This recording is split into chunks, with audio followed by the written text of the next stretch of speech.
Hey everyone, you're listening to the official podcast of 4PlayerNetwork.com. Check us out at that address for everything you need to know about our community, monthly giveaways, and nightly live streams. You can even support us on Patreon at patreon.com/4Player. And last but not least, you can catch the live recordings of these podcasts every single Thursday night on our Twitch channel. We hope to see you there. Enjoy.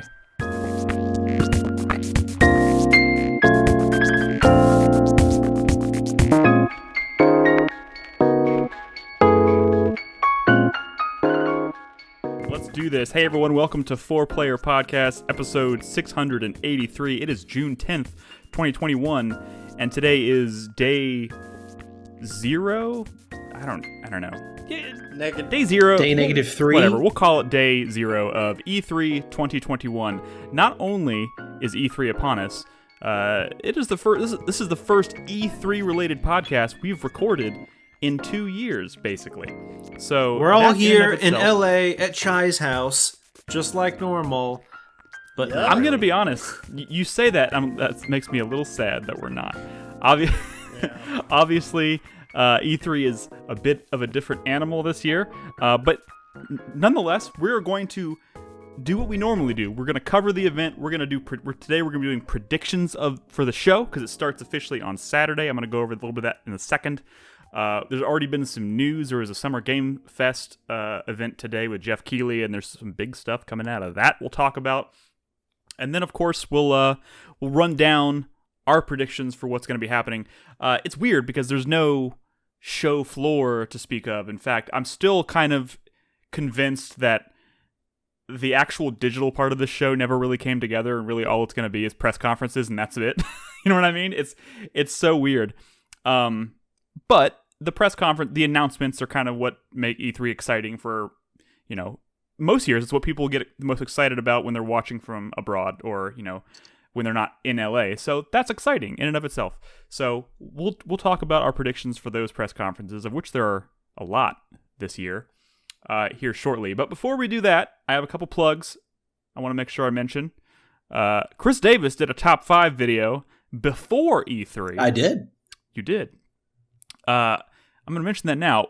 You did your top 5 most anticipated announcements of summer 2021 before E3, which is, check it out. I mean, that's probably when you want to publish one of those videos, yeah. So wasn't it like most wanted announcements? Yeah. So yeah, that's more. Yeah. While we were trying very hard to not get on the hype train, Chris Davis let his freak flag fly and just went balls to the wall crazy with hopes and dreams. But you know what? Good for you. I hope some of those things happen this year. But one way or the other, check it out. It's a good list. I think a few of us here are probably going to put together a list of our own, but we're probably going to do them after E3 when we actually know what's been announced and kind of what we're looking forward to for the rest of the year. But anyways, check that out. You can find it on the E3 post on 4playernetwork.com. You can find it on our Twitter. You can find it on our YouTube channel. You can find it on 4playernetwork.com. Check it out. We would appreciate it.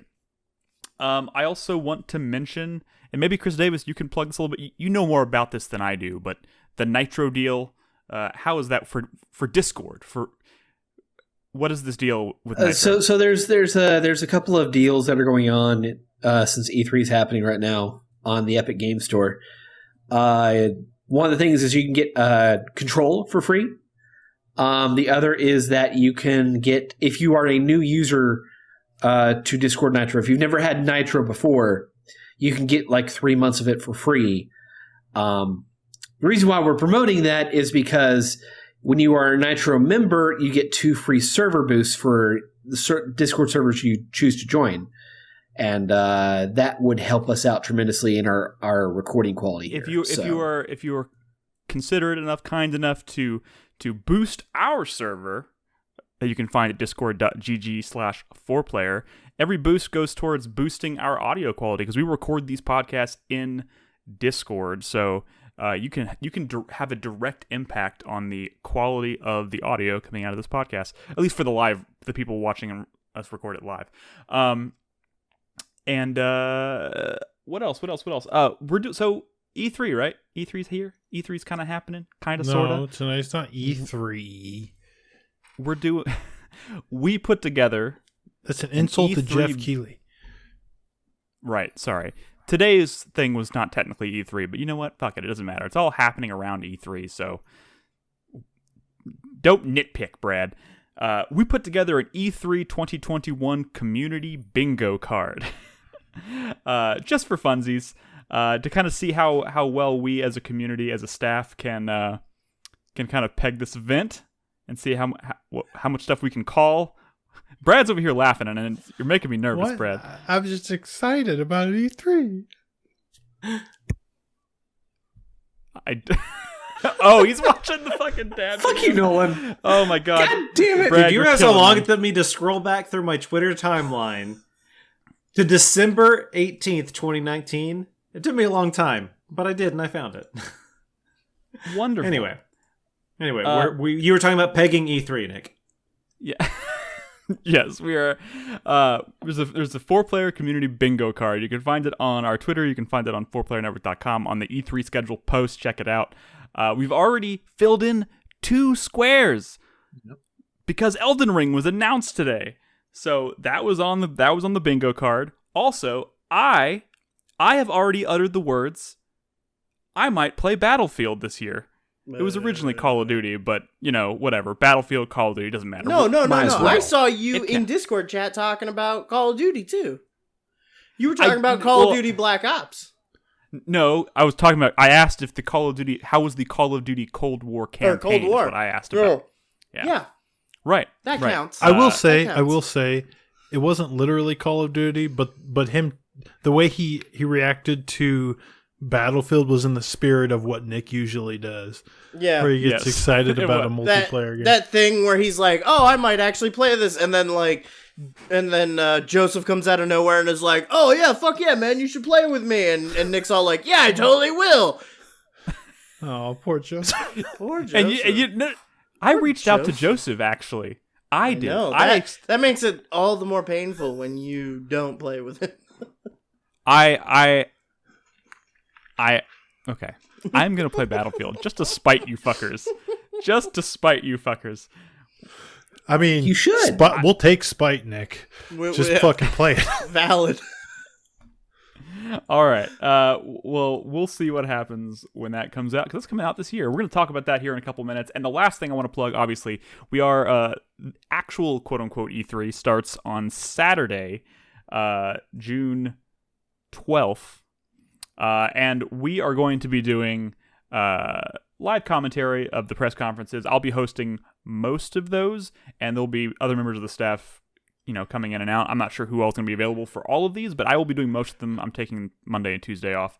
So I can tell you right now, just to give you kind of a rundown, and we're going to be doing predictions for these in the second segment, but there's an Ubisoft, Devolver Digital, and a Gearbox thing on Saturday. I don't know believe how it's called a Devolver Forwarder. Yes. That is actually... Yeah, because it happens right after Ubisoft, and Ubisoft is called Ubisoft Forward. Yes. Ever memeful, I suppose, is Devolver Digital. Sunday is a big one. Microsoft and Bethesda's joint press conference, which is, I think, honestly, will probably be the biggest, presentation total of the entire event, probably. Just in terms of length and probably the number of announcements being made. We got Square Enix on Sunday. Do you think Microsoft is going to announce how many studios they've acquired and show them all? Absolutely. On screen? And look at how many exclusives we're going to have. 110%. In fact, I think I saw a rumor today that they've apparently acquired 3 more studios that they're going to announce. Jesus Christ! Yeah, they're Really? just buying everybody. That take that with a grain of salt, because I don't know how true that is. We got Warner Brothers on Sunday. We got a PC gaming show on Sunday, which I'm sure is a bunch of indie stuff. There's also a dedicated E3 indie showcase on Monday and a Capcom presentation. See how that goes. And then on Tuesday, we got a Nintendo Direct and a Bandai Namco thing. And we'll, of course, do a post-E3 wrap-up podcast next Thursday. But if you want to see the full breakdown of the schedule, go to 4playernetwork.com. You'll see the link on the front page there. Click it, and you can hopefully join us to watch these together as a community and hopefully celebrate. Maybe some tears will be shed. I don't know. We'll see. Dabs will be dabbed. Some dabs will be dabbed. But yeah, we hope to see you there. Just for reference, the first one starts on Saturday at 2 p.m. Central Standard Time. And that's Ubisoft, so we'll see you there. But with that, let's get right to it. Brad's already reverted to showing off his Monster Hunter. Yeah, because I left them on the desk in figurines. front of me, and I'm a child, so. You are. All right. So let's kick things off, I guess, with the Battlefield announcement, because that happened yesterday. They've announced EA and DICE has officially unveiled Battlefield 2042. And it looks fucking wild. It looks fucking you getting meh reactions to that? I kind of thought it looks not wild, but like, you know, a little feisty. A little feisty. pew-pew. Sure. There's tornadoes. I mean, Looks like it's got a little pepper, a little bingo, you know? you can literally like weaponize weather, like tornadoes and shit in the game. Like, Wait, what? Did I miss that? okay, did you watch the trailer, Crispy? No. What? Dude. No, I Well- think I did, but I don't remember. I don't know. I see modern military tactical shit nowadays, and my brain can't handle it. yeah, but anymore. it's 2042. I know. Yeah. You're It's right. not modern at all, Crispy. That's the future. That's 20 years from now. Although it's not as exciting as Battlefield. Bury off. Sorry, it's not as exciting as Battlefield 2142, which had mechs and shit. That's cool. That one was much more exciting. It's so weird how it jumps around in the timeline so much. But yeah, Crispy, first of all, you should watch the trailer because you can literally weaponize tornadoes. We're talking upwards of, 128 players per map, and like each map is like, or each like quadrant of the maps, because these are massive maps, are like the size of a full map in the last Battlefield game, is what I'm hearing. Which sounds pretty crazy. There's a lot of talk about, I guess, being able to like Wow.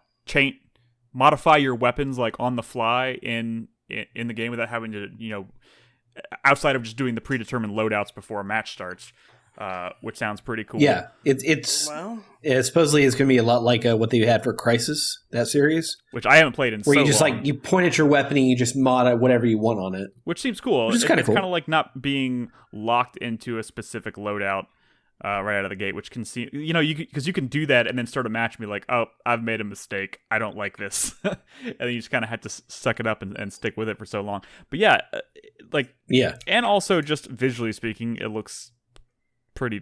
Do you remember Metal bananas. Gear And, Solid 4 had a tornado gun?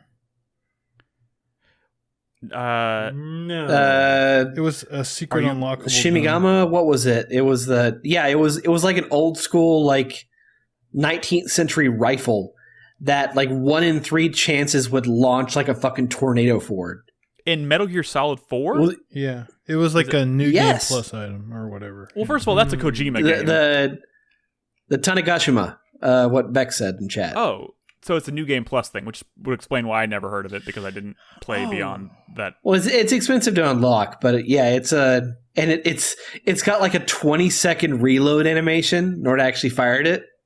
But when you're able to pull off a tornado, it was so awesome. I have to ask, Crispy, are you watching this? yeah, I'm trailer watching right it. It now does as we look speak? really cool, actually, now that you mention the little golf cart gets picked up by the tornado, and they're all like, oh, fuck. It's not just tornadoes; it's tornadoes looks plus wingsuits. really good. Wait a minute. Is this a multiplayer game? Ugh, I'm Yes. Oh, fuck you. It's- No, okay, but, you know. yeah, that's the thing about this game is that there is no campaign for the first time in a long time. It's First time in a fully long time, right? multiplayer. They've released Battlefield games with no campaigns, haven't Right, right. And to be honest, it's one of those things where it's. Before the first COD campaign was Bad Company 1. Like that was they'd done campaigns or single player levels like for every game since. But I then. don't think I don't think So- their campaigns have ever had the impact of something like Call of Duty. So, and that's probably a big reason why I haven't really been big on the franchise in quite a while. But, contrary to popular belief, I am capable of playing and enjoying multiplayer games. I'm actually curious what Nolan's reaction to this was, given how big into Call of Duty he's been lately. So, well, they said there's no battle royale. He's prepared some thoughts. No, I think there's been some misconceptions about why I got into Warzone. It was not for Battle Royale. I don't like the Battle Royale in Warzone. I actively dislike it. What I've gotten into with Warzone is the Resurgence mode on Rebirth Island, which is a shrunk down version of Battle Royale. So it's 40 people on a small landscape. Meaning the problems I have with this type of game, and honestly, Nick, some of the things you've been talking about with Battlefield 2042, I'm worried about. 128 people, sure, fine, but a map that's like 4 times the size, like that's just it's too fucking big. Real man. quick, I do want to specify. In case you missed this, but there is no battle royale mode in this game. No, that's irrelevant. Okay, that's not what I'm talking about. I know. What I'm talking about is a giant open space does not like grab me. The thing that I've gotten so into with Warzone is the fact that they released a mode with a tiny space with fewer people. Meaning this was my problem with PUBG, my problem with Apex. I am not a top tier player. I am not a player who lands, grabs a gun, rushes from here, goes here, gets in a vehicle, drives to this place, like super aggressive. Unless you're doing that in a battle royale game, you're not actively encountering a whole lot of people. Right. You will go for 10, 15, 20 minutes without seeing another fucking team. And then all of a sudden another team will jump you and you'll die. And the round's over. I hate that. The thing I liked about Resurgence in Warzone is it's a little bit faster paced. And the likelihood of you not encountering someone is so much lower. And so I like that you're either in combat and winning, or you're in combat and you die and you can immediately start up another match and kind of get back into it. So I honestly think that is the change that got me into Call of Duty and this style of game. So that doesn't necessarily translate to Battlefield being an automatic win for you. You just Correct. got a fucking hot drop, Nolan. You're not hot dropping. That's the problem. No. So that is the other thing. And the problem tilted. That is the only time, and Chris Davis might be able to attest to this. Back when we did play some PUBG together, that was what I asked for. I was like, hey, if we're gonna drop, let's drop where it's hot. So either we do well and we go, or we lose immediately and we start a new round. That was my 2 cents on it. But the problem is, maybe you'll go where it's hot and you'll do well, but then once again, you're back in the scenario of now that I've killed everyone around me, it's going to be another 10 minutes before I encounter someone else. Makes sense. But you got everybody's loot. Yes, you got everyone's loot. That's true. But yeah, I guess that's one of the reasons I've been liking Resurgence or Rebirth Island in Warzone. But yeah, so I immediately, I will say that, Nick, I did watch the 2042 trailer. It does look exciting. Am I going to like the game? I have no idea. Who knows? I mean, the things that are exciting about a Battlefield game historically are not necessarily the same things that are exciting about a Call of Duty game. Vehicles are a much bigger part, or play a much bigger role in Battlefield games, and that kind of is why the maps need to be so much bigger, I guess, 'cause especially if you can jump into like a jet fighter and take off and whatnot. Although historically speaking, that was one of the biggest turnoffs in the past for me, is like, I get excited when I actually finally get a chance to jump into a helicopter, and then I realize I have no idea how to fly this thing, or I take off and then I get immediately blown out of the sky, and it's like, well, great. But you know what? The gunplay itself looks exciting. I was going to say, they actually addressed that in Battlefield 4. They started adding training areas, so where you could, pilot every vehicle, try out every weapon, and then learn how to play the game before you actually jump in. I probably should have taken advantage of that, to be totally honest. But you know what? This is exciting to me because of a lot of stuff we previously mentioned, the not being necessarily locked into a very strict loadout from the outset. The weather effects seem really awesome, especially if those are very like dynamic and can be taken advantage of in interesting ways. I hope it's more than just tornadoes too. Like, I hope, because if it's just tornadoes, then it's like, oh, we got He's already bored with tornadoes. This fucking guy. No, what the fuck?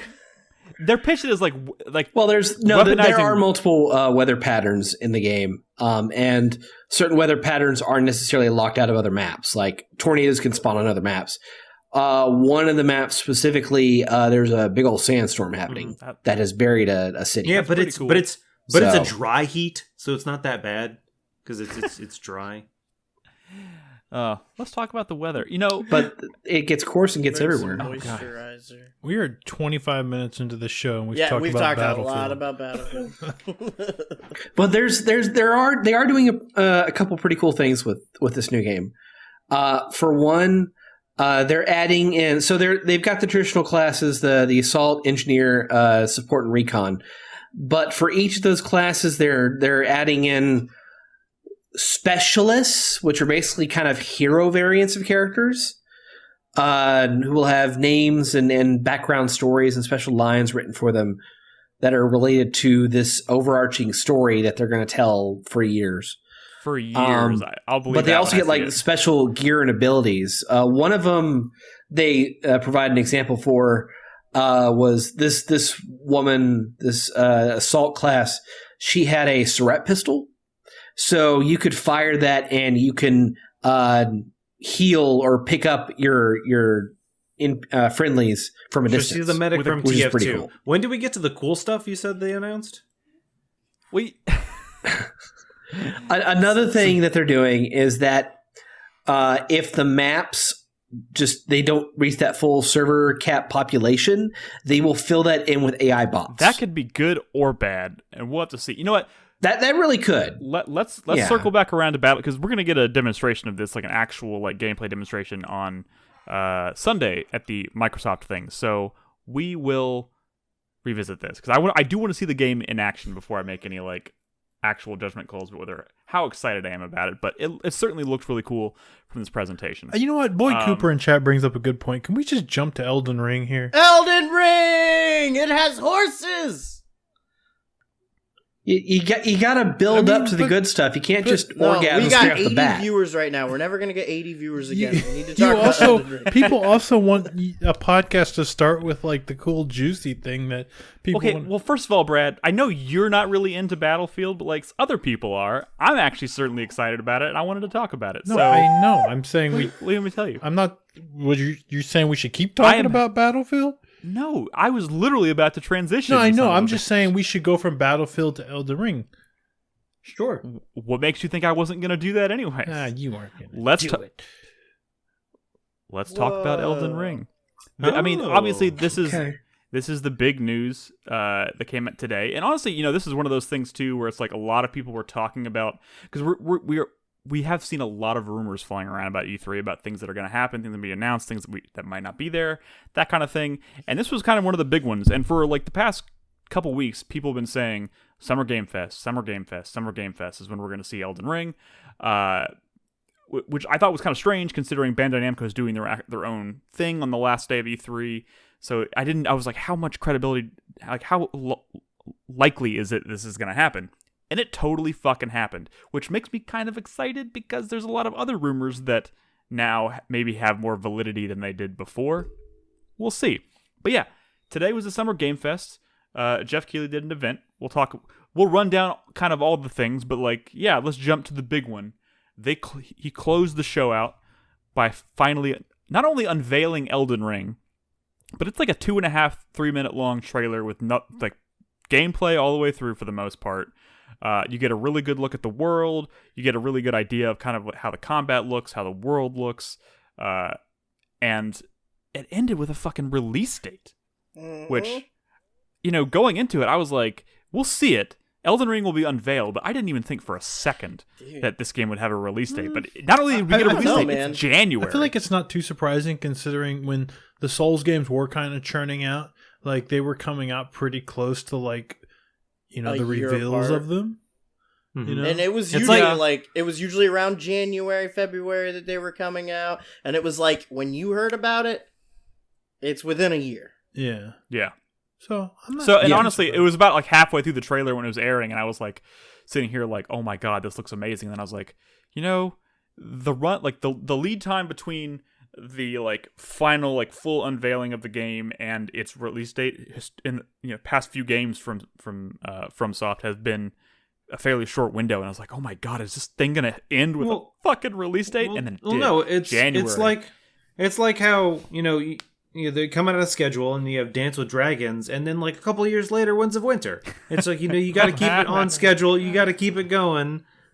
Real quick. Not a surprise that George R. R. Martin was able to get Elden Ring out so quick. You're absolutely right. I just want to mention real quick because so on the bingo card, right? I put 2 squares on the bingo card. One said Elden Ring doesn't show its stupid face, and people declare E3 a huge waste. The other one was Elden Ring is finally revealed, and people who were once super excited complain about the graphics. One Mr. Boy in chat just said, "Am I the only one who thinks the graphics look jank?" I think he's joking. Yeah, he's doing this on purpose. Saw the bingo card. Also, I don't think you're supposed to put like coin flips or whatever on a bingo card. You know what? Probably not. I don't care. So hold on. I was the one who put the time into making the bingo card, bitch. I do what I want. That's true. You did. I will say that coming out of this trailer, I don't want to say I haven't been hyped for Elden Ring. I am a fan of the Dark Souls games. It's kind of hard to be excited for something that doesn't feel like it exists, really. Oh, yeah. I will say that coming out of this trailer, I really fucking like the enemy designs. Like, holy shit, a lot of the enemy designs look really fucking cool. Like, I am very much interested to seeing more of it. I watched the trailer twice. I'm probably going to watch it again, just because they look fairly unique. I mean, obviously, in the Dark Souls games, you have more than just humanoid enemies. But it seems like a lot of the enemies in this, like, there was a lot of time and effort put into them. They look really interesting. I mean, I feel like, some of their games may be more memorable for that aspect than others, but I do think that's always been one of their strong suits. Mm-hmm. I felt kind of the same way, not just about the enemy designs, which I think are stellar, but like the world has like a very unique like vibe to it, and what do you mean like, color palette? Tell me. I mean, don't get me. No, I mean, it looks very Souls game. Like honestly, the big thing since the game was announced was that it co-created with a world by George R. R. Martin, right? Yeah, I feel like we're not seeing a lot of George R. R. Martin here, but yeah, there weren't too many penises. I expected a whole lot more. Just floppy wieners everywhere.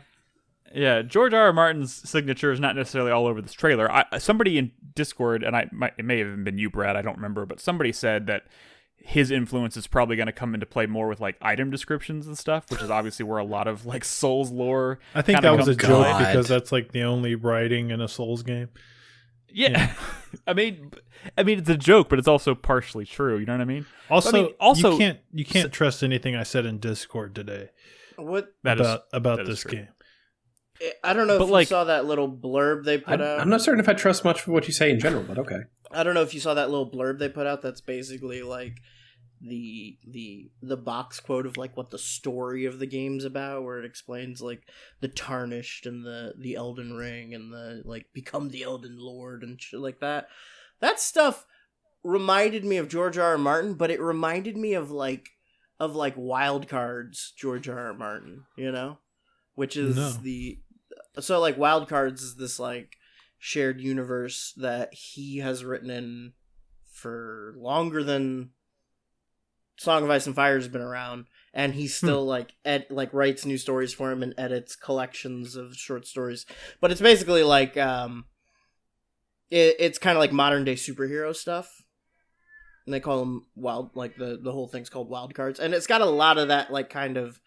I don't know, the way that they were using like proper nouns in this, like the things that they call everything, like how the player character is tarnished, and I don't know, it that really also seemed very really Soulsy. smacked of that, yeah.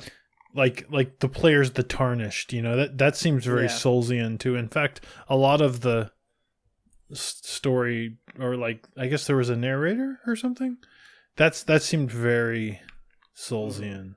Mm-hmm. What about the fact that you can ride a horse, Brad? That seems the trailer when you're like riding the best part.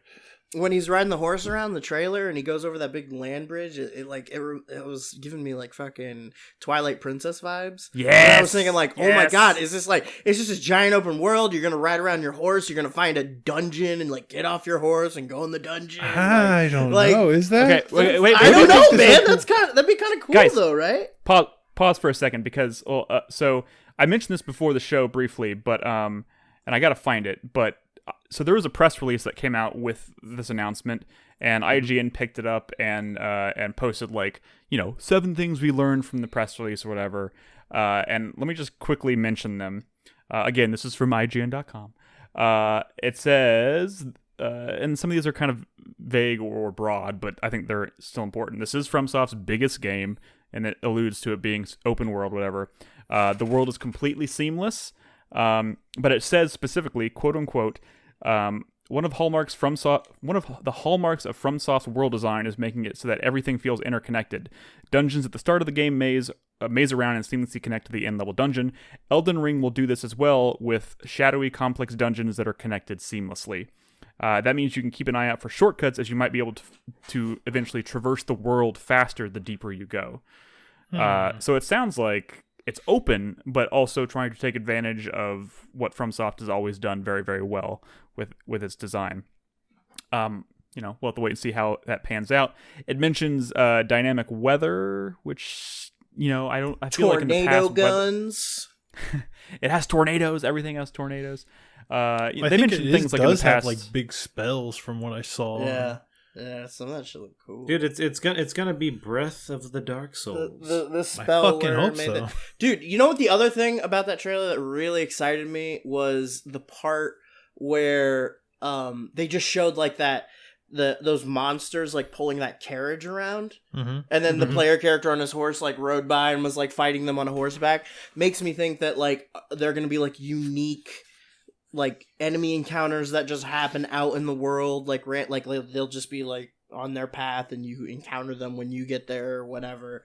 And like that idea of like, like maybe not all boss encounters are just going to be like in some room that you have to go to and fight that guy. Maybe some of the shit's just going to be like, here's a question.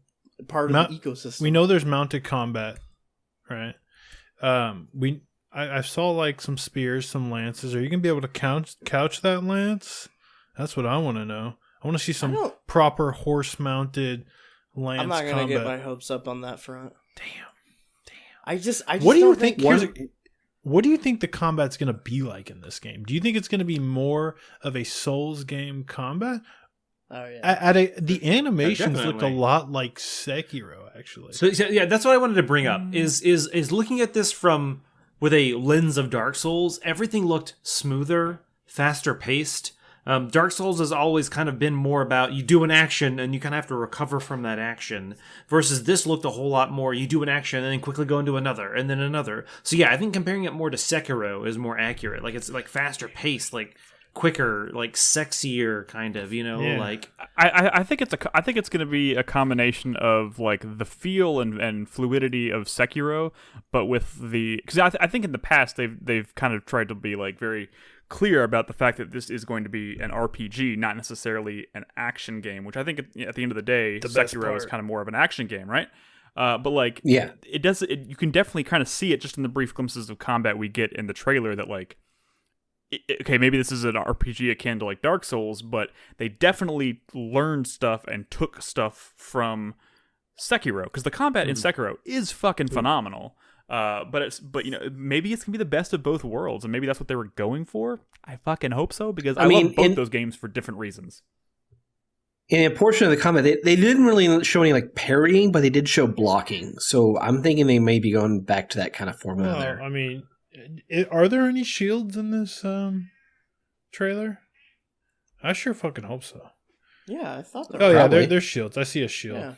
Okay. I mean, it would be nice if we were showing footage of this game. But that's so crazy that we weren't. But I mean, they did show some other kind of less than conventional weapons too. Like they showed a bow being used like in relatively short range. That looked like it was maybe kind of supposed to be effective. They showed that whip, Oh, you messed it up. What about What about that? What one about thing that that when the I- horse hit like a gust of wind and shot up a cliffside? Dude, I think that kind of demonstrates what that article is talking about in terms of like finding new ways Shortcuts. to traverse the world. I bet those gust things are things you unlock through exploration, and suddenly you can like scale things faster or jump to different parts of the map that you couldn't get to otherwise. So like, There's also totally a point during that part where he's fighting a dragon where the horse double jumps. yeah, Or no, it looks like it's like almost flying Yeah. through the air. It is, and then he like There does a was- little giddy up hitch jump, Yeah, like while he's in the air. like he's air climbing, kind of. dude, but- I almost oh my god, so no one's There was one part that I kind of picked up on. It was really brief, but it showed like the player character like kneeling in front of a bonfire or something like that. And that makes me think, if this is a fully open world system, like it doesn't sound like there'll be like checkpoints like that. So does that mean that you can just like go anywhere and just lay down and camp? Oh, that'd and be that's cool, where you build that your would be character? really cool. I feel like that was the question. You know, when they first announced Dark Souls, they said it was going to be open world. And the funny thing is that was very exciting coming off of Demon Souls and, ambitious, right? But I feel like we in our heads, we envisioned something like what this game's probably going to be. And I remember, like, I think one of the conversations we had long before even Dark Souls came out, like, would you be able to set up a bonfire, where you wanted to? And man, yeah, that would be Everything old is new again. cool. Yeah. dude. I hate that I'm getting excited because people are not supposed to know my true feelings on this game. But I'm watching a trailer, and Why would you not be excited for a new and potentially better Souls game? Obviously, I mean that's the meme, right? Like, why would I not be excited? Yet, as soon as the trailer played live, I was like, meh, and people were like, oh my god, Brad hates something. So I just sort of like leaned into it. But at that point, I was thinking like, how could someone believe that I didn't like this? That's crazy to me. That's a good question. That is a good question. Dude, Yeah, how guys. fucking dope does that giant world tree look? It looks so pretty cool. dope. I'm glad you mentioned the Twilight Princess comparison because I was Hang trying on, to figure out a is there, world. like, I waited. straight up a fucking werewolf in the trailer too. I think Yeah, I saw look- it. Yeah, Like there's like Dude, a yeah, werewolf there's- night. Yeah, he like howls. Yeah, Yeah, definitely. But he's wearing armor and has a sword on his back. He's like, I'm gonna be honest. Well, Crispy, I'm they gonna be got to honest. appeal to the furries. So I'm gonna be honest. If somebody had told me, if they had released this trailer and it said Bloodborne 2 at the end, I almost could have I could see it. If it said Because- Bloodborne 2 at the end, I'd be sad because then I know it wasn't an RPG. oh, That is boo, true. boo this man, boo Brad. Brad hates video games. What? what if they're pulling like I like almost like think like Ghost of Tsushima, but In like what Dark way? Souls. But As also far way as- more exciting because it's like Dark Souls? Yeah. What part do you That's mean? what I'm like, saying. Like Ghost of Tsushima? Well, just like a big open world and like more kind of dynamic enemy encounters. Yeah. I mean, I think that's exactly what I think you're describing this game. Well, no, I know. That's what it I'm sounds like they were saying. going Does that not sound exciting to you? Oh, it does. I mean, this sounds incredibly exciting. I would I got to be honest with you. I feel like if Capcom does announce Dragon's Dogma 2 now, like they got to be a little worried. Maybe, right? If they don't be Because of the way this looks. yeah, just because, this feels like a big open world Dark Souls Well, game, hold on, Brad. What if Dragon's Dogma 2 looks even better? I mean, that'd be hard to believe, but that Resident Evil engine is really powerful, right? Yeah, right? It oh could my be. god. How okay. I try not to get hyped because I don't want to be let He's failing. down. He's right? failing. I don't want to be let down, right? And because you Of guys are course. all suckers. I don't want We to be are. a sucker with y'all. Yeah. But Big there sucker. is a very real possibility that this quote unquote E3 week, 2 weeks, whatever, we could get this, which we've seen, which looks incredible, right? we could get Dragon's Dogma 2 because it's been leaked. It's about time. And we get a fucking Final Fantasy Neo game, which has been rumored / leaked. Like, that's too much to handle. That's just too much. We're going to talk about all of these things in the second segment. Yeah, we will. Those are all 3 like top 10 games right there. Fuck, dude. Yes, dude. Yes. I am so like this trailer alone got me super fucking excited. I don't know if this is like, because honestly, it's also weird to think about like this trailer. Jeff Keighley was teamed up with From Software to announce this game, and you got to remember the Summer Game Fest isn't in any way officially associated with E3 at all. So this announcement technically isn't an E3 announcement. So we still don't really know what to expect from E3, but this is kind of like, well, Elden Ring is kind of happening before it's even started. Like, what is the actual event going to have in store for us? And that's where it gets scary, because it's like now our expectations are high. No, they still shouldn't be. But here's the reality about a Dragon's Dogma 2 and a Final Fantasy Origin, right? But we're going to talk about these. Do you want to talk about this now, or do you want to save that for the second segment? Well, I mean, this is more of just a overall for games that are not officially announced yet.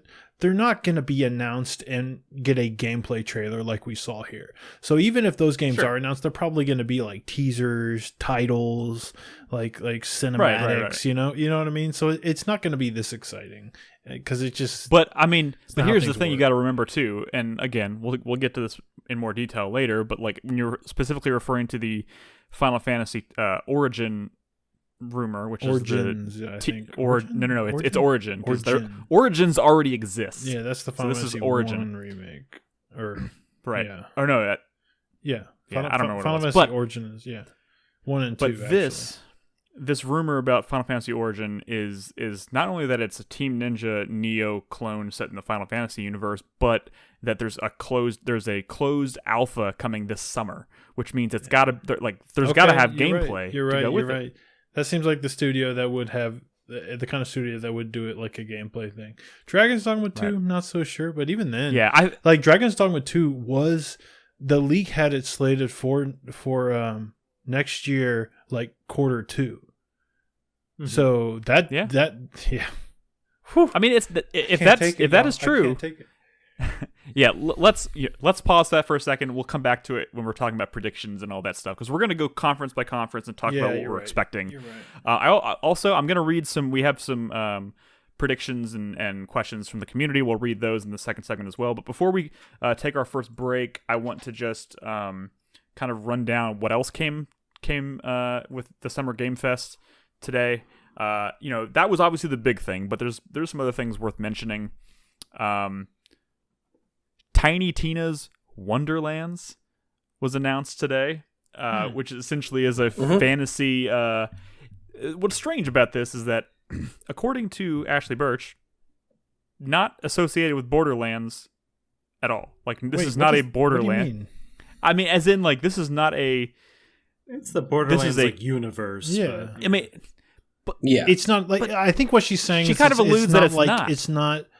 It's not a Borderlands game, a traditional Borderlands game. It's not like DLC. It's right. It's not. It's gonna play differently, I think, is what she suggests. But it also seems like it's gonna be just like this fantasy story that uses kind of the same storytelling sensibilities as Borderlands, I guess. But like, well, she specifically called out this DLC from Borderlands was as the inspiration, right? Yeah, not obviously the Tiny Tina character, like but it's like a fantasy game, but where Tiny Tina is the only through line, where she kind of serves as the narrator / dungeon master. So like a Call of War as gunslinger kind of thing, maybe, where they're saying like, she's all like, well, yeah, this happened, or yeah, right. Mm-hmm. So we also got, and honestly, we'll probably see more of that later this weekend. Oh my god! But all we know, this could play. This could be like a fucking isometric Diablo style game or some shit. Oh, it's worth mentioning the cast: Andy Samberg, Wanda Sykes, Will Arnett, and who was the last one? Ashley Birch. Yeah, duh. Okay. But I like those people. Could be interesting. Sure. The second announcement, which I saw got a lot of attention, was Metal Slug Tactics. I'm not a big Metal Slug It was a good person. trailer. Good cutscene animation, and then the game itself looks really good, which I think is important, right? Because Metal Slug games are very flashy looking, and All right. It certainly looks cool. It does look cool, but my only thing is that I've seen a lot of tactics games that look cool, but they don't really. You have to have your, a tactics. They don't have the magic. No, it's not even about the magic. It's just the chops to make a well-made tactics game. It's not easy to do, right? Like a side-scrolling shooter / brawler or whatever could get a lot of mileage on just looks, right? Like Metal Slug, right? Which they're fun action games, but they get a lot of mileage on the way they look. Otherwise, it's just Contra, right? But a tactics game, it has to be tactically sound, right? It's got to be, there's got to be interesting options. It needs to be challenging. It's not. I've seen a lot of games like this, indie games, or like Suikoden did a tactics game, right? Or like Onimusha did a tactics games. They're not actually good tactics games, right? So it's exciting when you first hear about them, but then you start to play them and you're like, well, I guess this is that universe, but this shit is kind of whatever. So yeah. I hope it's more than just looks nice. But this is an indie developer. I'm not too familiar with them. I know they're making this game called Rogue Lords, which is coming out soon, which looks pretty okay. I think it had a demo during that big indie game festival in February, but I never played it, which I'm kind of wishing I did, because that would give me a sense of whether they maybe have some tactical chops. I think that was more like I don't know, it was maybe like a Slay the Spire type thing, because everything is these days. But I mean, I love to see this sort of thing, regardless. Yeah, do absolutely. Cool tactical spin-offs, because my favorite game of all time did that, and it was beautiful. So absolutely. There was a interview with Hideo Kojima. Yeah, it wasn't. That was a private conversation that we got to watch. Promo piece. And it was an announcement for Death Stranding, the director's cut, and Brad made a good point, or I guess someone else made the point, it. but the point was incredibly astute. True. I have big issues. There's with no this. way that Death Stranding proper was not a director's cut.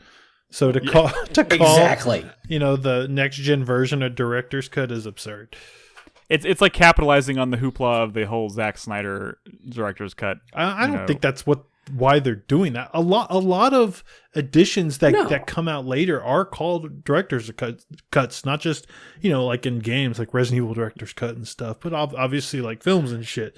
It's just, I mean, it could literally be full of stuff that didn't quite make the cut at launch, like just I know, but the whole fantasy of Kojima getting away from Konami is now he has complete 100% creative freedom to make what he wants, and that's what we assume Death Stranding is. So in director's cut is the assumption that they didn't get to do everything they wanted to do, and now they can. So it's just at the absurd. same time.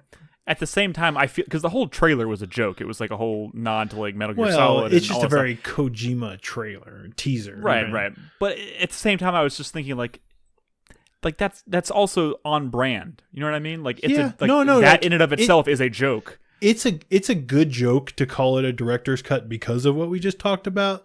I also don't necessarily think that they may have been in on the joke. Regardless, it's a good name. It's a good name for a Kojima thing. So the next thing is actually maybe one of the more exciting things for me. I will say though, briefly on this little teaser, there was some talk is this just a classic Kojima just doing goofy shit during a trailer, or is there going to be new shit in Death Stranding that's maybe a little more Metal Gear Solid-esque? It's probably the former, but interesting. Maybe. Nick? I mean, the combat in Death Stranding, when it's used properly, is pretty decent. Oh, I've never. It's played just the like game. it was so few and far between. Oh my God, Brad, why have you not played Death Stranding? Why? Because you deliver packages. I'm not a crazy person.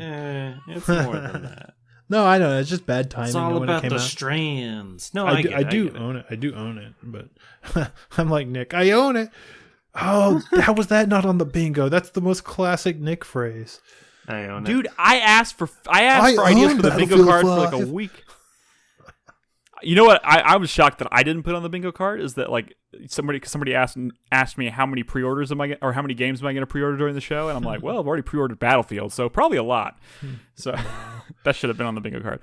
Anyways, the next thing on the Summer Games Fest is a big one for me. It was very exciting. Jurassic World Evolution 2 was announced. Yeah. That's cool. This is a big one for you, though, Nick. I know, dude. It's it neat. is a big one. I played Jurassic World Evolution for Evolution is really I I good. played that game for Denying that. 60 hours. I'm and it's curious so good. about this. Okay.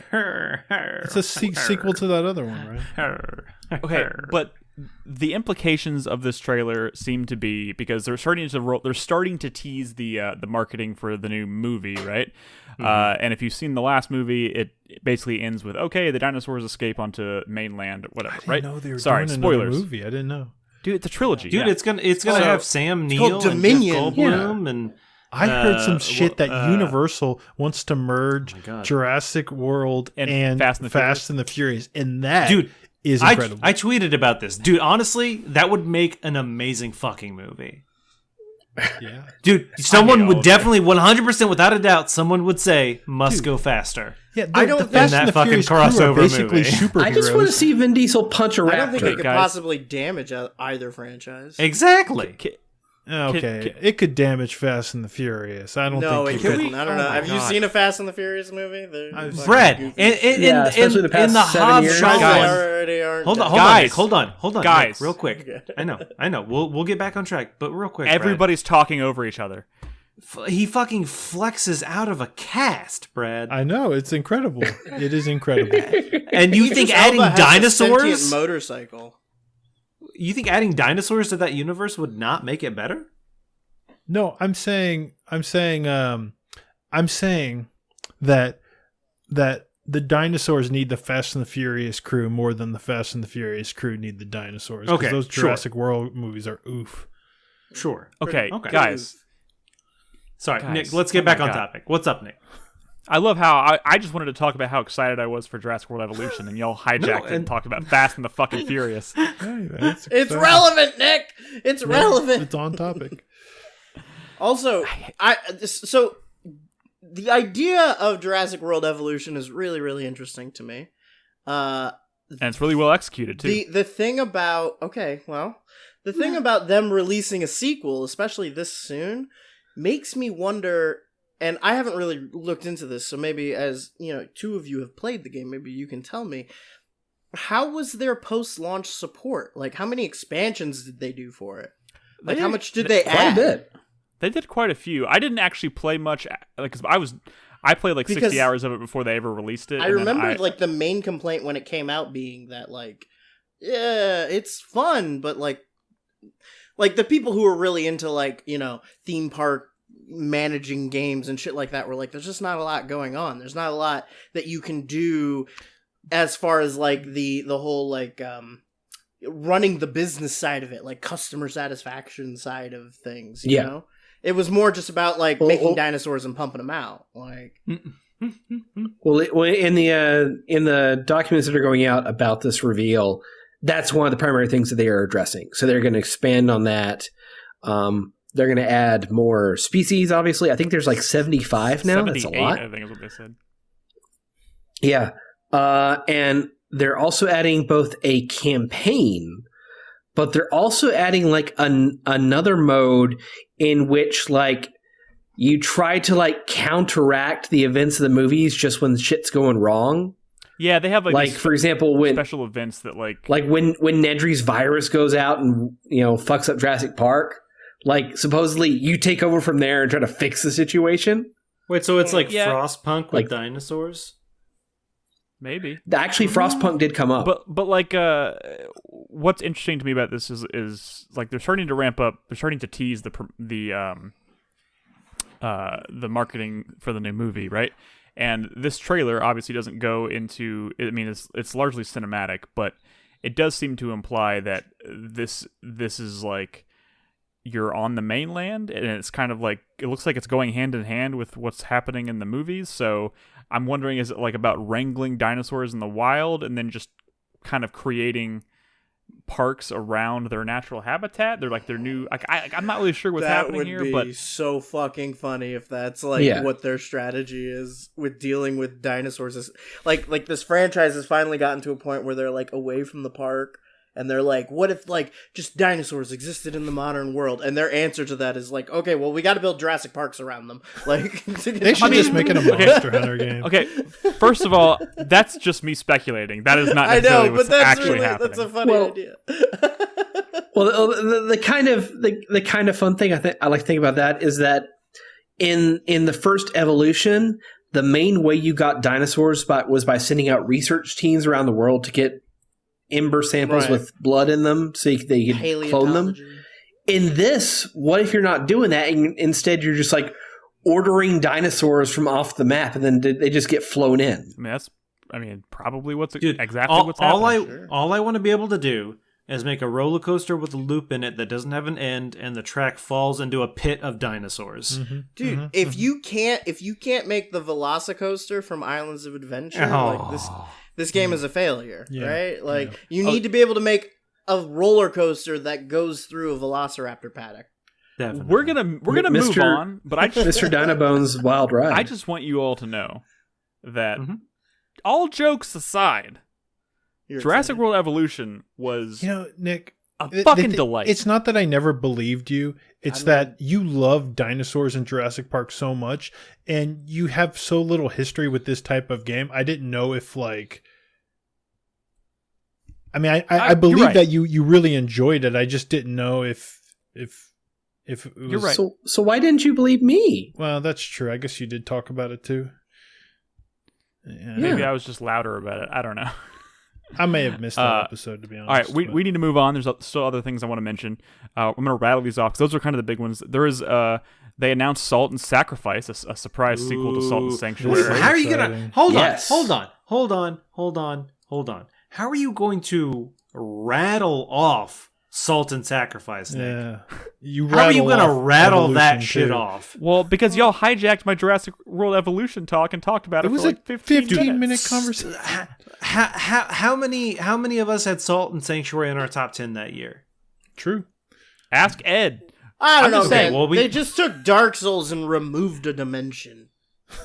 Yeah, well, it was really fucking good. And you know what? Dark Souls it was one of the best Souls-type games fucking in existence. That's true. It's good. Still is. Dude, it's so fucking good. Okay, yeah, okay, sure.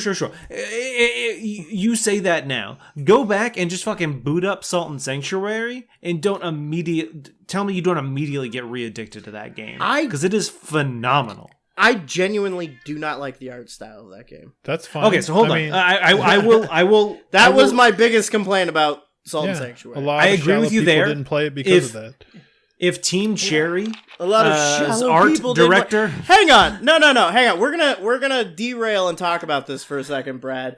Fuck you, first of all. Second of all, we've talked about this before. Video games are a predominantly visual media. It is okay to not like the way a game looks and to have that affect your experience with the game. Like, I know that you're like a lizard brain who only sees numbers and matrix code, but don't shame me for not liking a genuinely terrible art style. It was literally just the faces. People didn't like the fucking faces. Crispy, I will agree with you that Salt and Sanctuary looks like a Newgrounds a video game. That's literally what Ska Studios is, though. Correct. I agree with you. That was not the highlight of that game, but the mechanics, the world, the fact that it was seamlessly connected, every single bit of it. Yeah. I have a video because I happened to upload something on my YouTube account the other day, and I have a couple of Salt and Sanctuary videos, and I found one where a fucking enemy like hits me, and I go flying off a ledge, and I land on another ledge, but it's a ledge that's fucking breakable. So as my character's laying there trying to get up, the breakable ledge falls. I fall again and get hit and die. And it's just like one of those things where it's just like such a massive like world that it's all seamlessly connected. Mousetrap.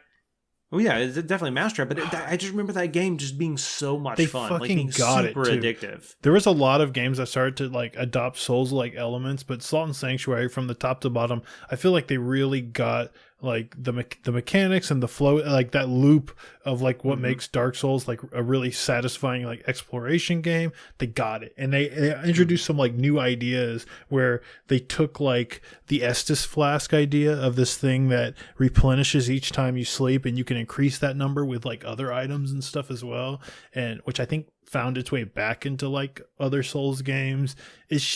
It was fucking good. It was really good. And it had Metroidvania elements as well, which is something Souls games didn't have. And it was great. All of that kind of going forward back to Salt and Sacrifice. I believe Local and online co-op. Holy shit. Fucking, I am very excited for that aspect of this game. If it's drop in, drop out co-op. Also with that co-op, it's your progress goes to both players. So you have an incentive to play online co-op now. How does that work? You know what? Forget I asked that question. We don't have time for that. It's a real shame they didn't spend these last 5 years working on their art. Wow. Damn. I mean, I'm going to be honest. You also didn't play Failsail, huh? I did play. Nobody but you played Felseal, Brad. So because your graphics whores. I did play Salt and Sanctuary for like, I don't know, 12 or 15 hours, something like that, and I did think it was great. But I would be lying if I didn't also kind of agree with Crispy that like the art style kind of made it difficult for me to keep going, and ultimately I didn't finish it. And I don't know how much that has to do with the art style. But I am not a fan. I am not a huge fan of their signature art style that they use in all of their games. No, I will say this is a little bit different though. This is actually. So before it was just kind of the faces, I think honestly that looked real bad, and they did. But I feel like everything else was sort of, dark, and I feel like this is more cartoony all around. I feel like they improved the faces, but they're still kind of cartoony, and other things are a little more cartoony than they were in the first game. But I think overall it looks less jarring. It is definitely still their signature art style, but with improvements, perhaps. I think it's the same artist, and there's also a couple things maybe implied from the trailer. I'm not sure. It almost looks to me like, is this going to be kind of boss rushy, because it's like you're hunting mages, and it seems like that's just story stuff. But yeah, you are going to be hunting cool, crazy mages, which is exciting. I think it's going to be similar to the first game, and similar to like think of Hollow Knight. Yeah. Yes, you think of Hollow Knight, Nick. The goal is to beat a bunch of bosses, but in between each boss is a bunch of enemies. And so that's my assumption as to what we're going to see is, a bunch of bosses and stuff, but in between them, enemies and whatever. Salt and Sanctuary is a game I would like and to in go an back announcement to. trailer like this, like you really want to show off the great enemies. Yeah. It does look really cool though. And sorry, I apologize that was a game worth not breezing over, but the rest of these on this list, sure, we can probably go through a little bit faster. Maybe. I'm not going to mention every single one of them because there's a lot during this thing, and just to be totally honest, a lot of them are things that nobody here in this conversation are probably particularly interested in. There was a Vampire the Masquerade Blood Hunt. I'm not sure what y'all think about that, but it's like, yeah, okay, that's kind of what I thought. They showed the new. It's a battle royale with vampires. What? No, wait, what? It's a vampire battle. That's what royale. it is. Yeah. Vampire Royale. But I don't know how much. I don't know how much that IP counts for these days. It's like fucking Warhammer. It just depends on who's fucking making it and what it is. And yeah, very volatile. They showed more House of Ashes, the next dark anthology thing. We've talked about that before. They're getting diminishing returns on these things, super massive games. Like, it's hard to be excited for these games because the first one wasn't very good, and it just seems like neither was the second. It seems to me Neither was the 3 games they did between. Splitting up an entire AAA budget among like a bunch of smaller titles may not have been the best idea. How many titles are they supposed to be making for this anthology? I don't think they specify. They're just going to keep going until it's not profitable My anymore. guess is I don't this know might if be it's the last one. It could be. I mean, there's probably I think they said at the beginning, like when they first announced that first game, Man of Medan. I think they said they already had like 3 or 4 of them in development, so they probably had to finish those before they decide to can it. If that's going to happen, I don't know.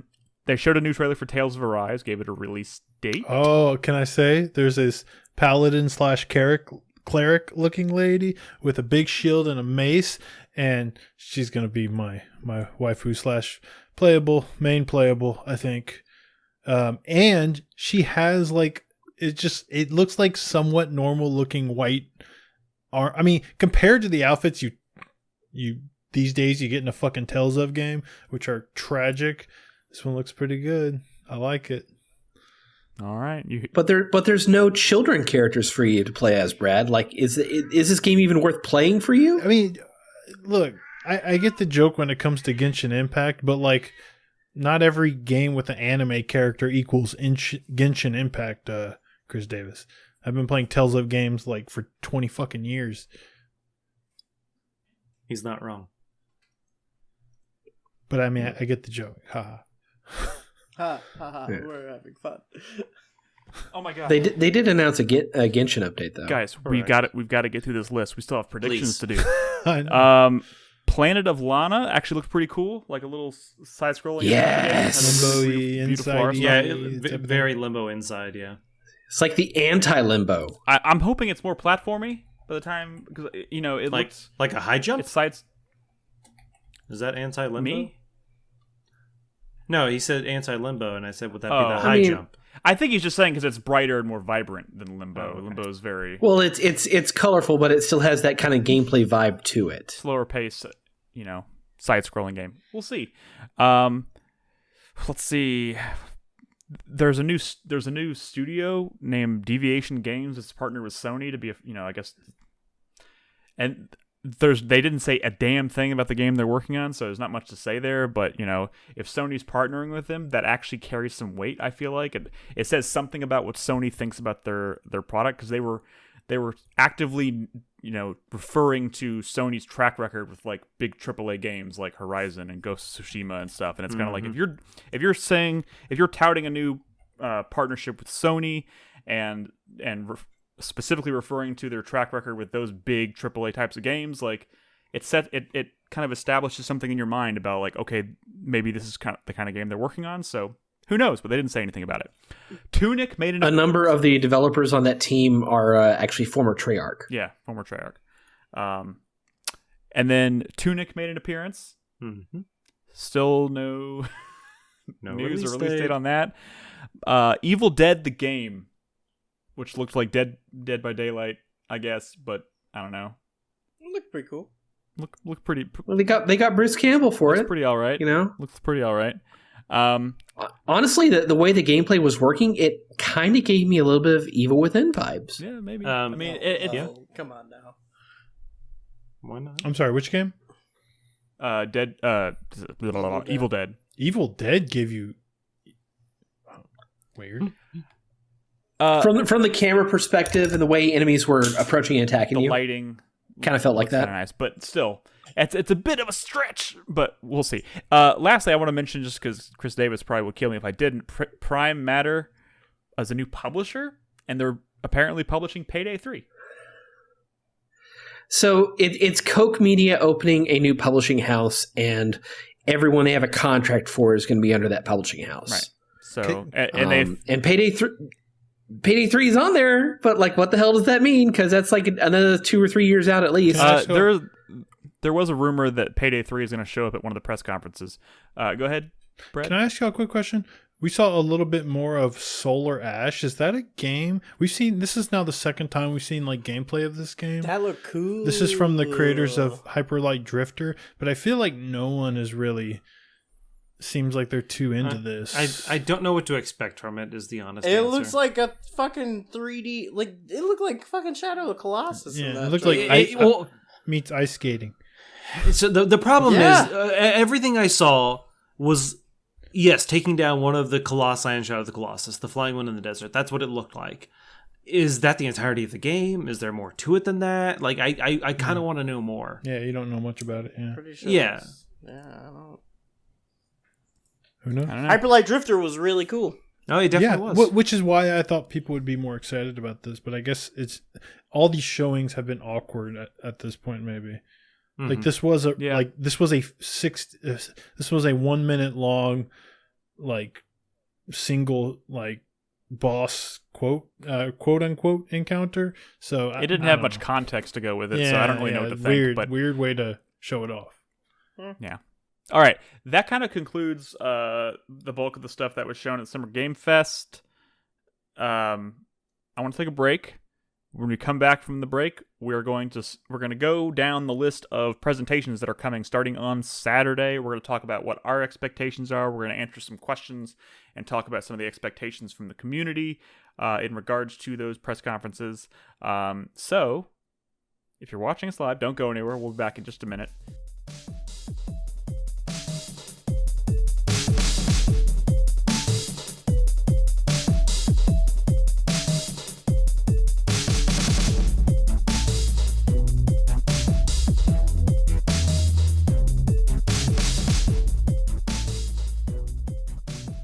We're going to do that right now. Hey everyone, welcome back to the show.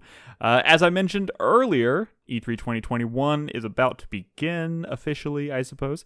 And we're going to spend this segment kind of talking about our expectations, our predictions for the press conferences that are coming in the coming days. Reminder again, we'll be doing live commentary of most of these. So if you want to watch along with us and talk about them as they're happening, join us on Twitch. But we're going to jump right into it. The first one is actually going to be Saturday, June 12th, Ubisoft. The Ubisoft Forward is at 2 o'clock p.m. Central Standard Time. And Rabbids or go home. Is that?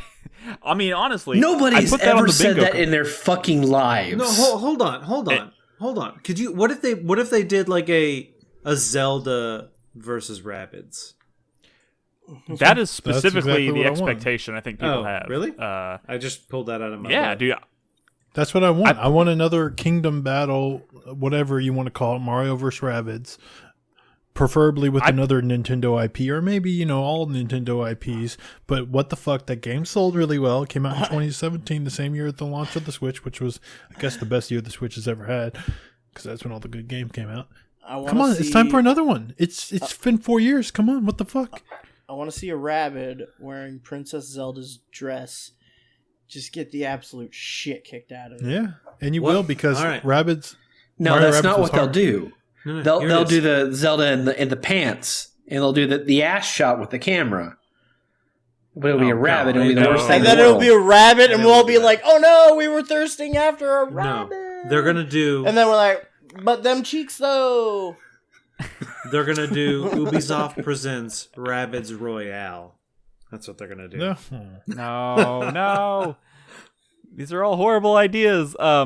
But I will say this: the Rabbids plus insert Ubisoft or Nintendo IP here is on the bingo card. I think that's actually a relatively realistic expectations. I think that game did Mario plus Rabbids did sold over better than it did better than anybody really expected. And not only did it sell really well, it was a legitimately good game, fantastic fucking video game. It was good. And you know what? This kind of goes hand in hand with we're going to talk about it in a minute, but there's people expecting maybe a Switch Pro announcement from Nintendo. So who's to say that maybe they are not going to announce this as kind of like a flagship game for the new platform? I think they have bigger fish to fry with flagship. I mean, they do. Yeah, they do. Flagship game, definitely not a launch game, because we know Zelda has to be the launch game. Yeah. Well, no, we don't know that. I mean, we really don't. The Switch Pro could be announced during E3 and then like released in a month. Like, who the fuck knows? It's true. You know what I mean? And I don't think Zelda's going to be released. It is probably going to be released in a month. maybe even shadow dropped during the Ubisoft press conference. Beyond Good and Evil 2. Boom. Already done. Woo! All right, how about this for a prediction? How about this for a prediction? Jetpacks! Beyond Good and Evil 2 not even mentioned during Of course not, dude. the press conference. When's the last time it has been mentioned? Yeah. Come on.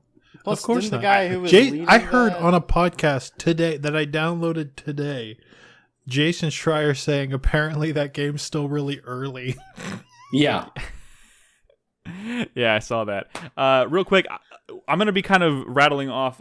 We asked members of the community, listeners at home, to submit their own pie in the sky announcements and predictions, expectations. I want to quickly mention Josh from Kentucky, Gigamir.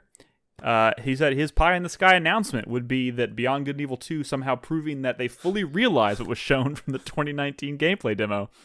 God. That is, in the spirit of the question, which is what's your pie in the sky, which I don't, Nick. which means basically I don't think that most likely not going to happen. I don't think that pie is even in this universe. That is probably literally true. the game director and the only person who wanted that game made left Ubisoft. Yeah, that he is sucked. very true. So what else do we see Ubisoft doing?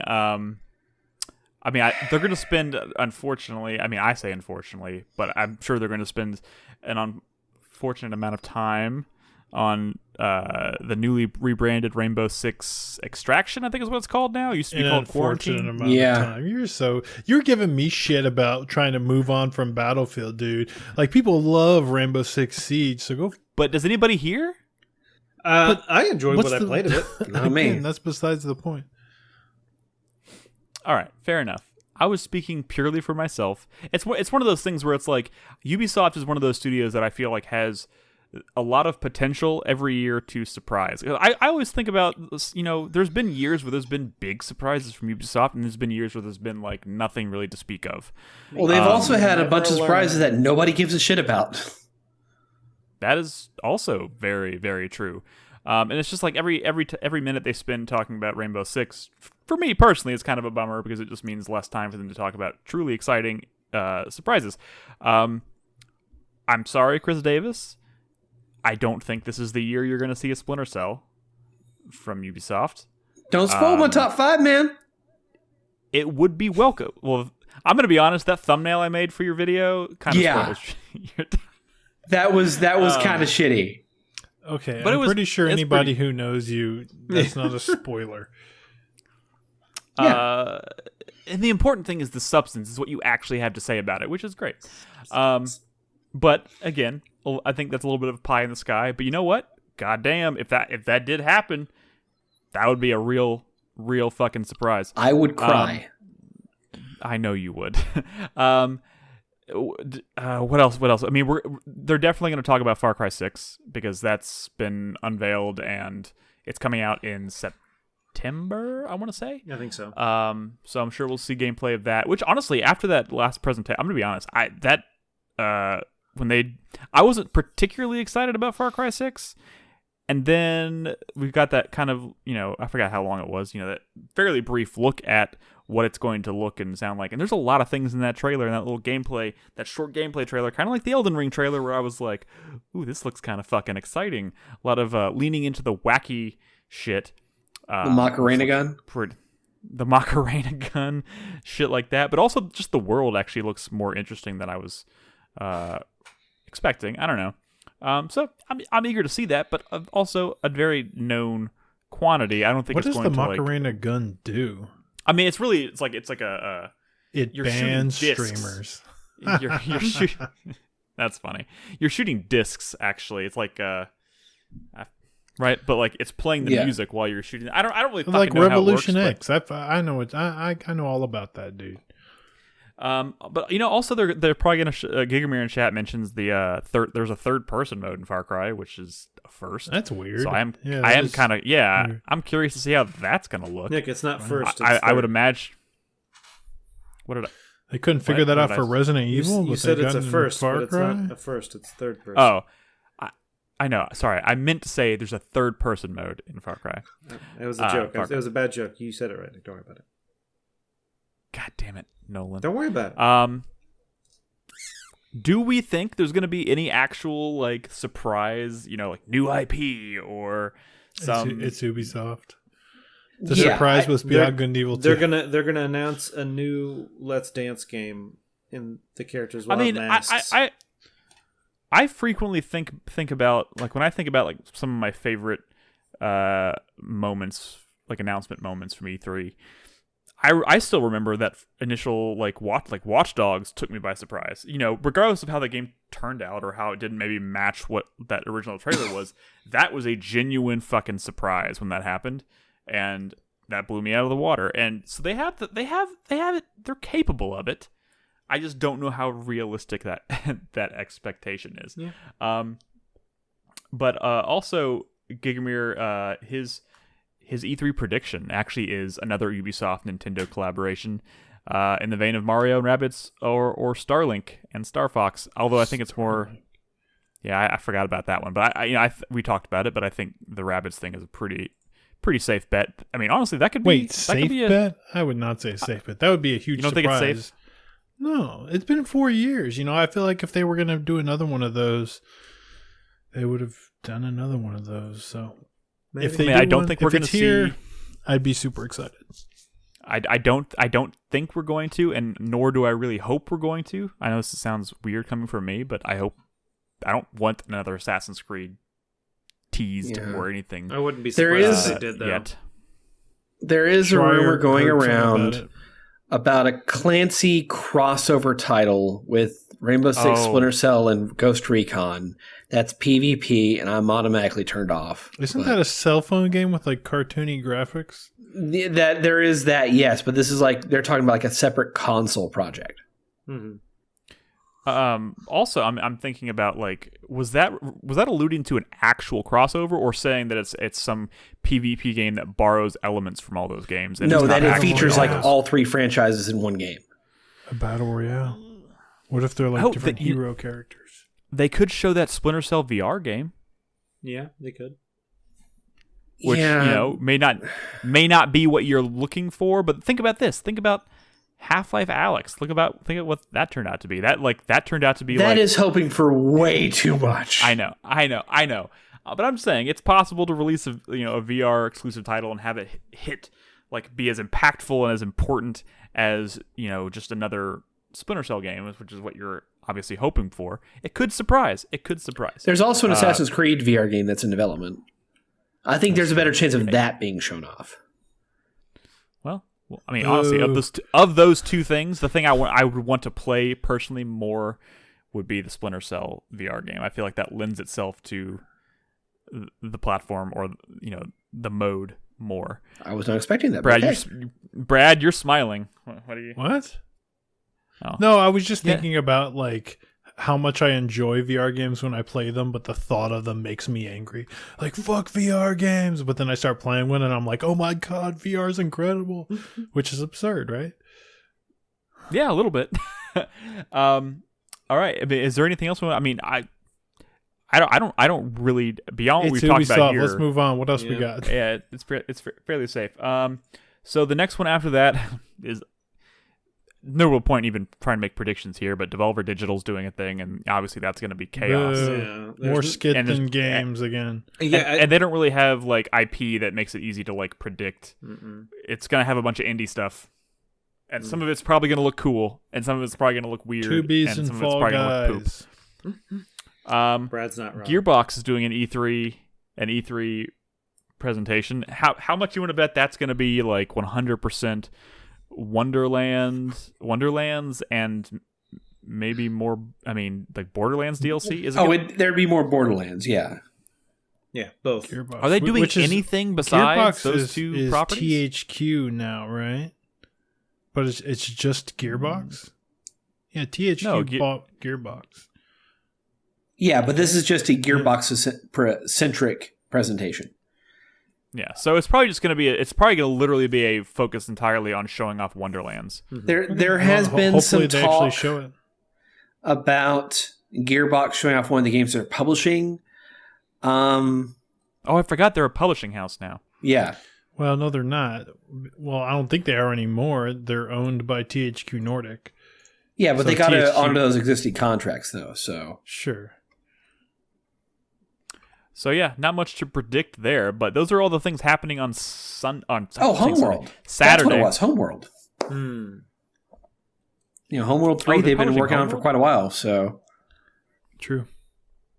All right. Space RTS. So yeah, again, Saturday, June 12th, Ubisoft starts at 2 p.m. Central, followed by Devolver Digital and Gearbox. I'll be hosting Ubisoft, and I think Chris Davis, you're going to do Devolver and Gearbox, but I don't know what to expect. Those are the two that I kind of don't know what to expect anything from. The next day, though, Sunday, is a big day. Sunday starting at 12 p.m. Central, we have the Microsoft and Bethesda joint showcase. Mm-hmm. This is the first presentation since Microsoft swallowed up Bethesda. Yep. There was a lot of talk leading into this as to whether they're going to do two separate events or one, but it's going to be one. It's going to be one event, but it's probably going to be like, okay, this section is very clearly 100% Bethesda, and this is 100% Microsoft. And I'm guessing it's going to start with Bethesda and then roll into the Xbox showcase. But honestly, this is probably going to be the big one. This is probably going to be like a full 2-hour blowout, I would imagine. Yeah. Maybe more than 2 hours. Yeah, maybe. In years past, I will tell you this: the presentation after this is Square Enix starting at 2:15, so that leaves a 2-hour and 15-minute window, and I would imagine they're going to leave a little bit of a gap between them. So I think 2 hours is probably a safe bet. 1 hour. Yeah, they gotta make sure all the journalists hop on a bus and drive over to Square Enix.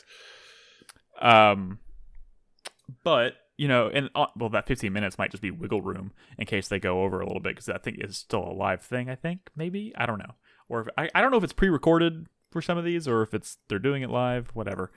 But yeah, this is probably gonna be the big one. I would imagine it's obviously the space where you're gonna see the most third party, world premieres, whatever. Mm-hmm.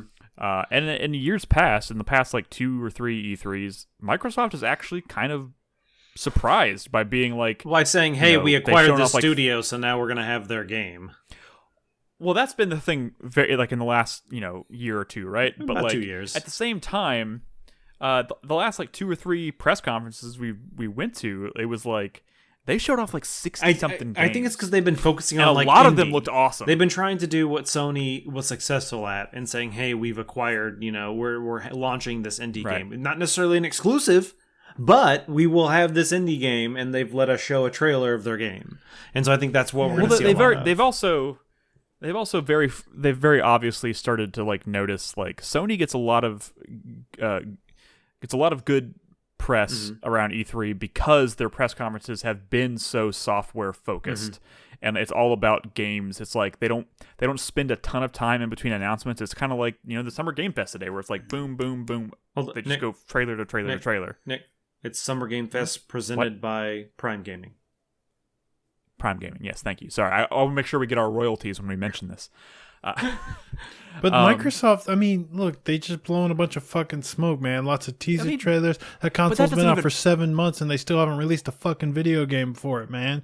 Come on. It's time to start showing games, giving us release dates that are actually going to happen soon. Well, we probably are. And there's a few big things that are rumored here, but before we do, I just want to... the reason I'm excited for this... Oh my god, man. I'm excited too, Nick. Yeah, just a cat. The cat's she's an not X-bot. more annoying than me, and I talk way more than the cat. So, oh my god, Nick, just talk, dude. I can't even hear myself think it's right now. It's only loud because it's right next to you. Yeah, we're all wearing headphones. We can't even. Fine. I'm the one trying. I didn't even know you had a cat, Nick. It's not even noticeable. I didn't know. I'm literally just trying to Oh my god.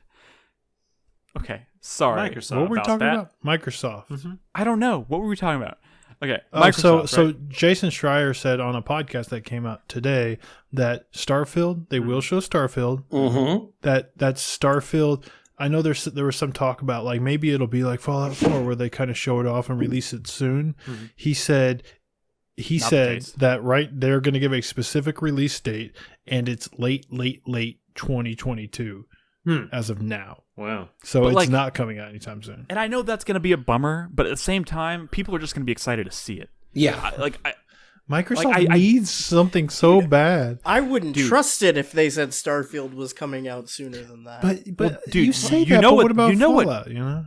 Dude, you know what yeah, Microsoft if Fallout has. 4 wasn't that good. Besides guys, the point. What's I up, mean, Nick? You do know what Microsoft has for 2021, right? Don't forget, they're going to spend a good chunk of this talking about Halo. Yeah. Yeah. Halo Infinite is their fucking 2021. But that's not Like, like that a is- sure thing, right? The last time they showed it, it became a laughing stock. But like, They also delayed it a fucking year. Yeah. Like that's mean, more than enough time to fix it's a video everything they game. fucked up. and also like, let's be real. Like, how much of that was them people just throwing fits about the way a character model looked versus like how the game actually played? I don't It think was there was a still lot like they a needed. joke, and it's been a very long time since Halo was the top of the fucking pyramid, man. It's a different here's- age. But the thing is, they're gonna show Halo this week, and I don't think they would even bother showing Halo if they weren't confident that it was going to overshadow. Okay, the fair jokes, enough. the memes, But like, whatever. here's the thing, and this is going to sound so mean, and I'm going to piss off so many people, and that's fine. But who gives a shit? What else are they going to show?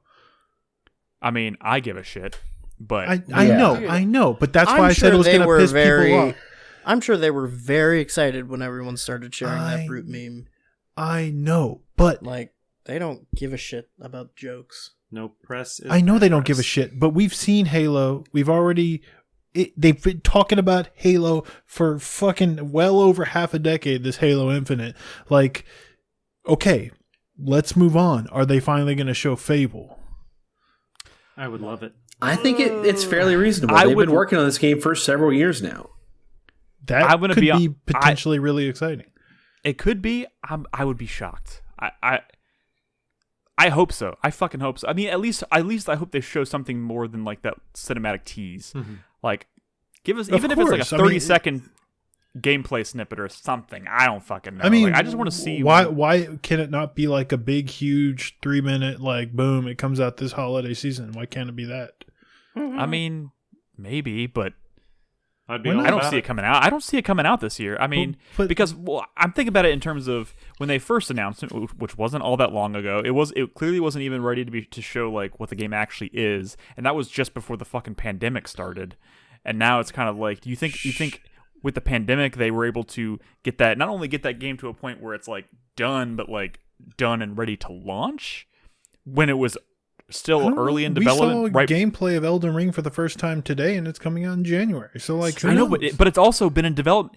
It was also shown that this was announced Fable like game has 3 been years rumored ago. for It's been a while for probably Fable. longer than Elden Ring. Fair enough.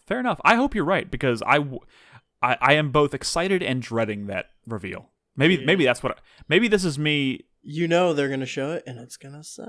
No, don't say that. No, they I'm- need I'm- it to not suck. They need it to be really. They need people to want it. They literally canceled their last Fable game No such because thing no as a one cared good about it. Fable game. Well, that They last didn't Fable game cancel- was a bad idea for a Fable game. Okay, but it's No, it still a wasn't. canceled Fable game. It wasn't a bad idea. I mean, it was a fucking Evolve or some shit. Don't you love Evolve? I don't know. I'm still worried, and I know I'm gonna get a lot of shit from this from you guys because I always say it and I love to do it, but I think they're gonna fucking announce this and it's gonna be like an MMO or like a games as a service shit, and I'm just gonna lose interest. No. in it. No. Well, I got good news for you when we get to Square Enix. So All right, fair enough. Destiny Fuck it, likes are out of style. I hope for sure. What else? What else? Oh, back to Starfield real quick. What do y'all think of this rumor that Tom Cruise is gonna be in it? I hope not. That is fucking lame. I fucking hope not. I don't But I think think it's any gonna game happen. developer in the world has Tom Cruise money. So no. Yeah, I don't know, but I think if You don't any think developer, Microsoft has Tom Cruise money? I think if No. any developer in the world was going to try to do something like that, I think it would be Bethesda and Microsoft. The point is, no one. It's just like it just smacks of them. Like Yeah. like look at their, I don't know, like they're just so. Dude, I really a lot- think Bethesda only cares about merchandise. Tom Really. Cruise is such They a put more thought into their merchandise than they do their fucking video games anymore. It's Tom- probably like- That's true, but like, look at what having Keanu Reeves in Cyberpunk did. Despite the fact that that game launched as a fucking trash fire but mess, he was so bad. it still sold like crazy. He was still sold bad like crazy because it had Keanu Reeves in it. I think they it did want some of not that sell like Keanu crazy Reeves because attention. of Keanu Reeves. It did not. It sold like crazy because it was the next big project from CD Projekt Red after The Witcher 3. That's why it sold like crazy. Come on, but you're acting like Keanu Reeves being in the game wasn't like Brad, a big part of the hype. Hold on, Brad. I will say that there was a lot of sales because it was the next game from CD Projekt Red, but I will guarantee you that a lot of people who didn't give a shit about Witcher got Cyberpunk because Keanu Reeves. Yeah. It was a very hyped game, and I don't think that and maybe much. I'm crazy here. Maybe I'm giving Tom Cruise too much credit. I don't know. Tom Cruise seems like the kind of Tom Cruise seems like maybe the kind of person who just likes the idea of doing weird shit, and it doesn't really, maybe. I mean, he joined Scientology, you know? Tom Cruise seems like the kind of guy who only wants to be in a movie if he's the fucking star of it. I mean, he did Tropic Thunder, dude. He's not the star of Tropic Thunder. He's right. Sure, but how common and is he's something so like good that? in that movie, by the way. Sure, but what I'm saying is, if he's going to be in this video game, I don't think he's going to be this fucking side character. Why He'll be not? front and center. Why and not? like Tom. What if they were like, Tom Cruise, we're going to give you $5 million and we need you for 20 minutes to record 5 lines of dialogue. So it'll be like Metal Gear Solid 5. Exactly. I feel like exactly. Which is bad. My conclusion is that this is bad. He's not going to be good. Don't do this. Stop listen, it. He's listen, not a listen. voice actor. What's up? But listen. Dude, I'm pretty sure this is not the only problem that game's gonna have. But go ahead. But listen. I'm sorry. Like they're gonna drop this trailer on Sunday, right? Mm-hmm. And it's gonna end with like character turning around and it's fucking Tom Cruise and it's going to say December 2022 and it's probably a character they had already like designed and built worked into the game that wasn't Tom Cruise, but now they're hiring Tom Cruise and the next year is them like turning him into Tom Cruise. Shoehorning him in. Wait. What if they reveal Tom Cruise? They do the thing where he turns the camera around and it looks like this. Like just like because he's short. Yes, because he's a short man. Yes, he's very short. I will say he's Keanu a Reeves short man.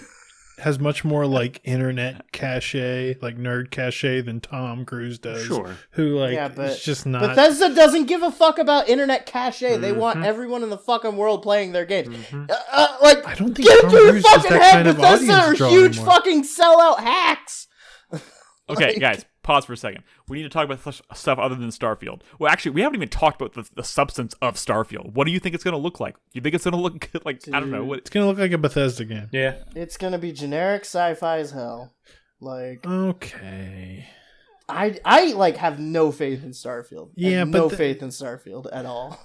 Like, I feel like I was there with you when that was announced, and you were singing a very different tune. That was a couple years ago, Nick. You've changed a much different person. I was also kind of excited about Fallout 76 before I fucking played it. That doesn't fucking count. Fallout 76 doesn't fucking count. Dude. Okay. All right. It was a little crappy side studio that made that game. It doesn't count. All right. Okay. Real quick. Bethesda is obviously they're probably gonna end with Starfield, right? They're gonna end with Starfield to roll right into Microsoft, but they probably got other things to show. Yes. What do you think they're gonna show? Do you think we're gonna see? I don't think we're gonna see Ghostwire Tokyo. We're not gonna see the Sony games. Yeah, Ghostwire Tokyo and Deathloop, which Deathloop fine, but like Ghostwire Tokyo, I really want to see more of that game, and Sony's not doing an event. So we're just not going to see it because this is not Bethesda anymore. It's Microsoft and Bethesda, and that game is currently, has an exclusivity deal with PlayStation. So there's no way it's at this thing. Which makes me worry. Like, what else do they have to show unless they have? They got surprise stuff. Maybe they'll tease Elder Scrolls again. I don't fucking know. Well, hang on. Do we know if Ghostwire Tokyo is a full PlayStation exclusive, or is it also coming to PC? I don't think so. But it's still currently part of an exclusivity deal. Because I feel like if it's at least a timed if it's available beyond the PlayStation console, then they may show it, but not at launch. Yeah, but not at launch. It's not. It's not at launch, and I think because of that, you're not going to see it as part of a Microsoft press conference because that's just embarrassing. I don't think they want to talk about games that aren't going to be on Xbox. Put it that way. Yeah, I mean that's fair. Like, yes, it's going to be on I mean- PC, but I think they want to talk about Xbox. They love saying, "Oh, Xbox." You notice how when they talk about games, they don't say coming to PC and Xbox. They say coming to Xbox and PC.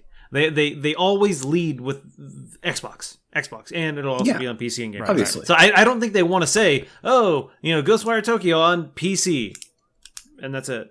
Not Xbox. Oh, PlayStation.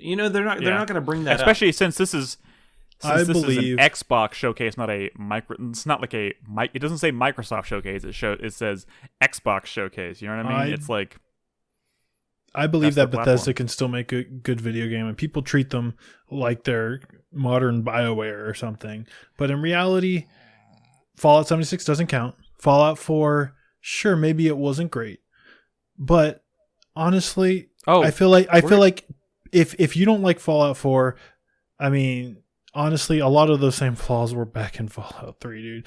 The thing is, Elder Scrolls is still really good, and I trust that they can still make a cool, new, exciting game, and I think a new IP will help revitalize them, give them a lot of fresh, new ideas. I don't see why, don't Bethesda forget Fallout games were Wolfenstein. never We're going to good, see a sorry. new Wolfenstein. Yeah. I'm pretty sure that's practically guaranteed. No. I mean, what about yes, Indiana Wolfenstein. Jones? Yes. No. What about Indiana Jones? That is way too early. That's who. But isn't that what Machine Games is working on? That is what they're Yeah, working but on. they that doesn't mean they just got can't- that license. Well, that doesn't mean they don't already have something to show. Wait, how do you know they just got the license? Because They they could've been put out a working on press that too. release saying that they got the license. Oh, well. I mean, but here's the Please thing: no who's making? Wolfenstein. Isn't the new Wolfenstein basically confirmed? Yeah, It is? I'm pretty sure. Yeah, it's basically confirmed. Yeah, But is it Machine Games again, or did they give it to someone else? I believe it is Machine Games. It's probably Machine Games. it's Machine Games because they've got multiple teams there. And the only other developers that have experience with Wolfenstein would be Arcane, and I don't think Arcane would take it. All right, here's the question. Mm-hmm. Let's talk for a second. We need to move on to other things, but there's a lot of potential for a bunch of third-party stuff to show up at Microsoft. Things that we would maybe otherwise normally see at like a Sony press conference. That's multi-platform. Capcom. Capcom. Like this could honestly be where who knows what's gonna we're gonna that. talk The about actual Capcom. Capcom event could be relatively low key, but like this could be where Dragon's Dogma 2 shows up. I mean. Could be. If it's gonna happen, It's far-fetched, There- but there are gonna be more I have eyes no on the faith that Microsoft it's actually going to conference. be here, but man, I hope it is. I tell you what, I think Microsoft would really throw money at Capcom to announce for. They would really want something like Street Fighter 6. That's true. It could be Street but Fighter. Why? I mean, it seems like a but better that fit for the Street platform. Fighter in terms of- 5 was a PlayStation. But it's their way of Deal. saying we have a Co-developed. fighting game to show off. Yeah, I think more along the lines of something that's effective. I think I saw someone bring up the idea in Discord, and I think it's actually something that makes sense. What if that Final Fantasy Origins game is actually an Xbox exclusive? That Microsoft went to Tecmo, like Team Ninja or whatever, and says, hey, we want, because Final Fantasy VII Remake is this PlayStation exclusive. It still never came to Xbox, and it's been over a year, and that probably really pissed off Microsoft, and they're like, okay, well, we want our own Final Fantasy. Who can we afford to make an exclusive Final Fantasy for us? Maybe the people who made Neo. I could see that happen, especially since They did have Neo a good was an relationship exclusive with for Tecmo PlayStation. and Team Ninja for a while. So Yeah, I'm thinking that about these could smaller press conferences like Capcom, Square Enix, and what's the other one? Namco. I don't know. Namco. Like We already know those Namco stuff. they don't typically do E3 presentations, and they've like some of these things have already kind of announced their quote unquote lineup, and it's like they don't even allude to like the big things, but even though like okay, they could have some surprises in there and they're not hinting at it, right? But like maybe it makes more sense for like the big things that people expect, the big things that people know about to actually show up at Microsoft, and like these other small ones may not deliver much. Like that Final Fantasy Origins game could show up at Microsoft. Final Fantasy 16 could show up at Microsoft, as opposed to Why would they not show it at Square their Enix? smaller. Didn't Final Fantasy 16 I mean, they've done that before. They've done multiple trailers. That's true. Oh, wait a second. Isn't Final Fantasy 16 a Sony exclusive? Oh, that's right. It currently is. Yeah, never mind. I take that back. Then yeah, But this is even more of a reason why Microsoft might go for something like this Final Fantasy Neo game. Yeah, it's true. I just want to see it. I don't care where it is. I just want to see it. Beyond that, I mean, there's a lot of stuff that could potentially, like, we're talking like in years past they've done like 50 plus game announcements, so it's kind of like hard to speculate on. There's gonna be a lot of surprises, but like those are kind of the big ones. After Microsoft and Bethesda at 2:15 is the Square Enix. What about the Onimusha project? Do you Onimusha? Yeah, that was part of the Capcom leak like, back in November. I mean, I feel like that could. I feel like that is like a and one more thing kind of announcement at Capcom, maybe. I don't know. But yeah, that could show up at Microsoft. Who the fuck knows? But at Square Enix, we've talked about this a little bit already, but they've kind of announced their lineup, and it's like one of those things where it's like we're going to be showing this, and this, and that's all like small stuff, right? So you don't really know what to expect there. But Guardians of the Galaxy, I think, it was confirmed by Schreier. Confirmed. But he also said that last time he spoke to someone who was working on that game, they said at the time it was not a games as a service game.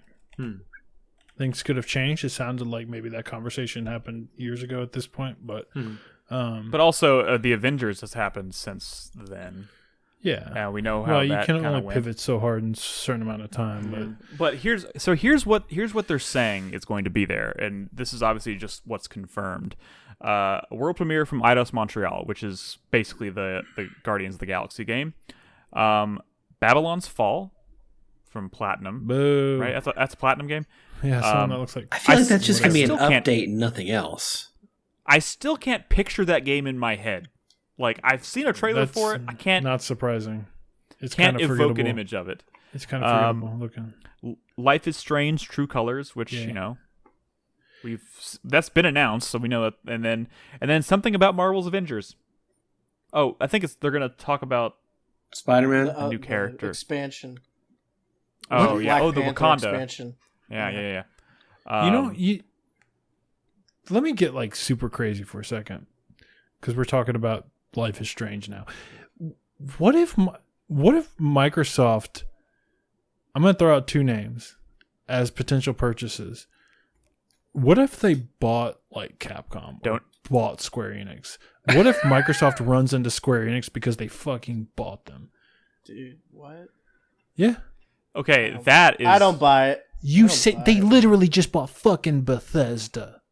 Yeah, but Yeah, and I don't know if they want to spend like an equal. Like, I don't know if they want to do an equal. do like, you first know of all, they that don't Bethesda is worth Hold on. anywhere Brad, near what Square Enix Brad, is worth? the problem is they are super strapped for cash right now with all of the microchips they had developed to insert into everybody in America. You're just fucking saying things, man. Like, what if Microsoft buys McDonald's? Dude, Microsoft, look, they have all the money in the world. They've been losing for too long. Mm-hmm. And But here's the thing. They said that there is going to be purchases announced at this show, right? Yeah, Like, but like that's like Ninja Theory, like size I acquisitions. think that they want some Japanese publisher. I do. Oh, here we I go. really do believe that. Here we go. Hellblade. I think we're gonna get our first look at that. Hellblade, yeah. That's a good guess. But Might be you a know, little early for that. They bought Bethesda, and I just don't. I think it's too soon because I don't think they've had. I don't think they've had enough time to really see how worth it was to actually acquire them. You know what I mean? I don't know if you want to make a purchase like Capcom or Square Enix without first seeing how your first big gamble has played out, right? Yeah. I think we're gonna see some like Ninja Theory sized acquisitions announced here. Yeah. I don't know who that's gonna be. And I definitely think we are way in over our head in this subject. Yeah, like None of us understand this at all, really. Like there's a very good chance that the Bethesda purchase cleared out their war chest for a good while. I don't even know that money works the same way for a company like Microsoft that it does for us. That's a good point. But anyways, Don't forget Perfect Dark, by the way. I don't. Oh, yeah, that's I don't true. I completely forgot they that announced exists. Yeah, who knows? They've already confirmed Call of Duty is not going to be there, so what they gotta fill that time with something else. We're going to see Battlefield in action. That'll be cool. But sorry, back to Square Enix. I don't know. I think the big thing we're going to see from Square Enix is going to be that Final Fantasy Origin thing. What about that Project Athia or whatever it was called? Oh, yeah, it could show up at Square Enix. The Square Enix thing. I don't know how long that's going to be. I feel like that's going to be like one of those things where it's like, so. Well, I don't know. It starts at 2:15 and the next thing scheduled, unless I skip something, is 4:00. I think there's something in between them though. I'm not sure. Forspoken. Sorry, Forspoken. Forspoken. That's right. What a stupid name. What? That you was okay a there? bingo card. I'm sorry. Oh, he did. He just triggered the bingo card. There was wait. That doesn't count. Forspoken was already stupid. It absolutely it counts. fucking counts. It's not a new title. It doesn't count. Literally one of the bingo cards. It's not a new title. Somebody clip it out and play it back. I don't care, Brad. This is how this works. All it says is podcaster utters, "Goddamn, that's a bad name for a video game," and you just said that. So not literally. Doesn't Square Enix have that tactics game coming up? Which one? XCOM, Marvel XCOM. No, the triangle one. That's 2K. Oh, Project Triangle. Yeah. Triangle Strategy. Yeah. We'll talk about that, I guess, when we get to Nintendo. Man, this is a long podcast. Yeah, it is. Yep. All right, moving right along. Warner Brothers is doing an event, but I think it's 100% Back for Blood. Yeah. I think it's just a long demonstration of Back for Blood, which I'll watch. I am curious about that game. I think it looks cool. That's all Warner Brothers has? They're like kind of in shambles right now, though, right? But you know what? If there were going to be any surprise announcements from Warner Brothers, I think they'll be at Microsoft. But I don't think because they have big games, right? Are we going to see Batman or Suicide Squad or nope? That's already been deconfirmed. They've already confirmed Harry Potter, Suicide Squad, and what's the third one? Batman, the Gotham Knights. Oh, Gotham Knights. Gotham Knights. And, I feel like none of Warner Brothers those doing an entire presentation for Back for Blood is maybe where we should be like bringing our expectations down for next week a little bit. You know what I'm saying? Maybe we're getting crazy here. I mean, dude, Warner Brothers just got bought by is now owned by a completely new company. So, I mean, who knows if those games are even gonna come out? Don't say it. Don't. Warner Brothers Interactive is supposed to be splitting their projects between Discovery and AT&T. So like, who knows what that means? Like, which project goes to which owner? We'll see. Not much. Like I said, not much to predict there. PC gaming shows happening. It's hard to make predictions on that. It's going to be a lot of indie stuff. I'm sure a lot of new stuff that we haven't seen, but hard to make predictions. There is supposed to be a statement from Valve about something. Yeah, that'll be at the PC gaming show, and there's a lot of talk about that being a handheld, like Switch-like Steam platform. I think the rumored name is like the Steam Pal or the Steam Buddy or something like that. Steam Pal, I think, is the thing, and there's some talk about like a partnership with NVIDIA, to have like NVIDIA tech built into it. It sounds interesting. I don't necessarily have the most faith in Valve as like a hardware developer, but you know what? I like the Switch a lot, and if you can do the same kind of thing, if I can play like all the indie games I own on Steam, if you can play your entire Steam library on the thing, that is an amazing prospect. Yeah, but how does that work when you have something like super demand? I can't play Battlefield 2142. You can, Nick. It's just going to cost you around $3,400. That's not an exaggeration. Or it's going to be one of those things where that's not an exaggeration. They are putting out now. You can go and I think a lot of them are Kickstarter stuff, but you can buy handheld PCs that are like a Switch, maybe slightly larger, but yeah, they're like $3,000. But that's because it's a shit ton of technology. I could imagine them putting out a device that could way lower levels of the fidelity. graphics aren't fidelity was the word I was looking for. So yes, you could easily play all of your Steam games that are, not AAA, like super beautiful on it. I could imagine them doing that, yes. But I mean, to be honest, the prospect of having access to like all of those, the kind of games that you just alluded to, having access to those on the go sounds exciting. Yeah. I don't know, $3,400 exciting. Well, they did have a really overpriced VR headset, so it could just be really expensive. Yep, could be. There's an E3 Indie Showcase, which I'm sure will have stuff like 12 minutes showing up there. But the last, not the last one, but Monday there's a Capcom presentation. That's kind of it for Monday. I don't know what to expect from Cap. I mean, we've talked about Dragon's Dogma 2 a lot. We've had Pie in the Sky, like so someone in chat said that could be an Xbox exclusive, and I could see that as well. Yeah, I could totally see that. Wait, which one? I'm sorry. Dragon's Dogma. Oh, okay.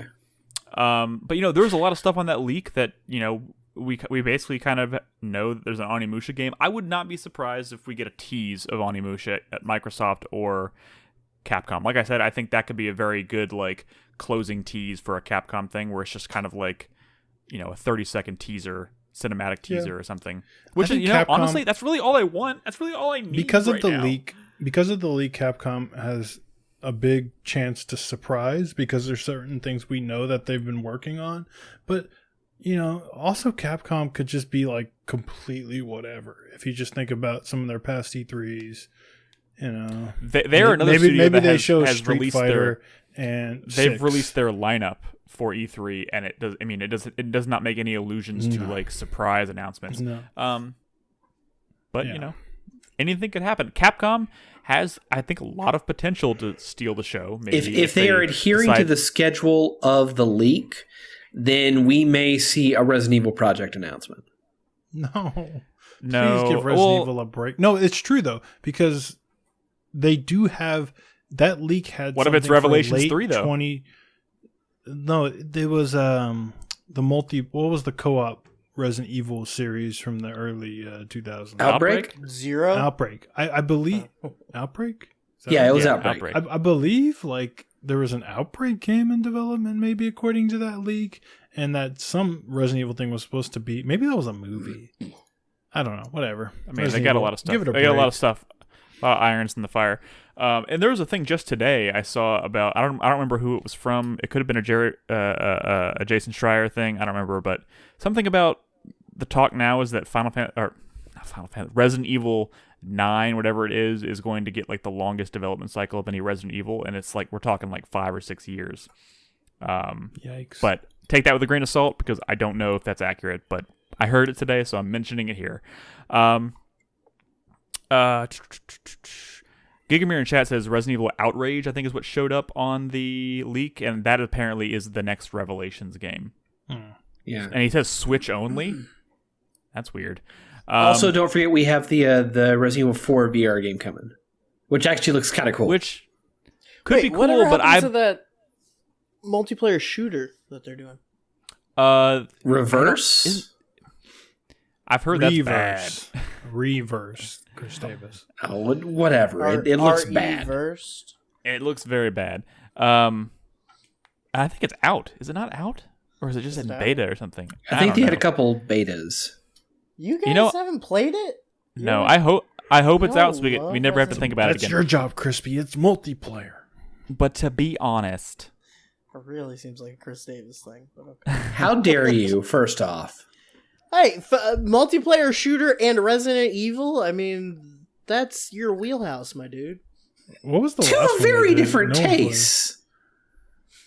Okay, we need to stay focused. Stay focused. Nintendo. You know what? Resident Evil 4 VR, I'm far less interested in that until we play it, than the remake of Resident Evil 4. Like, the straight up like RE4 remake, which supposedly has been rebooted at this point. Right. So who the fuck knows? And on Tuesday, June 15th, last day of E3, Nintendo, which is a Nintendo Direct. It's probably like 45 minutes. I don't know. I'm thinking 3 video games. Breath of the Wild. Do you think they're going to show? Well, okay. Here's Breath the of thing. the Wild 2? Here's the thing. just yesterday, there are some big rumors flying around right now that GameStop is prepping for a big announcement on the morning of Tuesday, June 15th, and apparently it's Zelda related.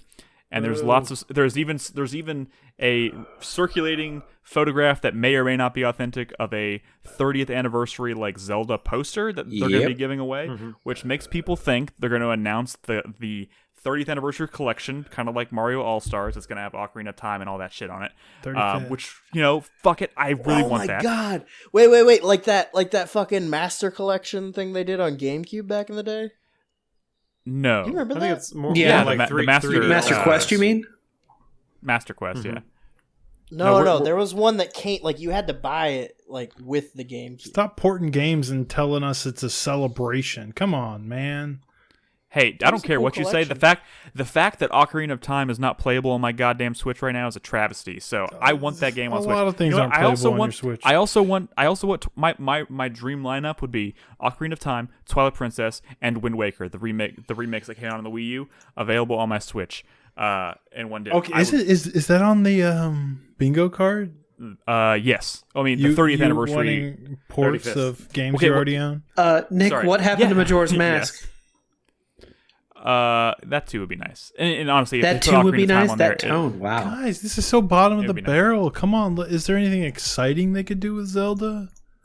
Okay, well, so here's I guess the if it's a shadow drop, it's not going to be very ambitious. To be fair, It's sounding like there's a lot of stuff from Nintendo that's there's still talk about. There's people saying that the Switch Pro is going to be announced before E3, so there's a good chance that they're going to announce that in their conference, what did they hand in hand with the Zelda collection, and then maybe show off Breath of the Wild 2 for the first time. It could just be a huge Zelda fucking circle jerk at this thing, which would be great.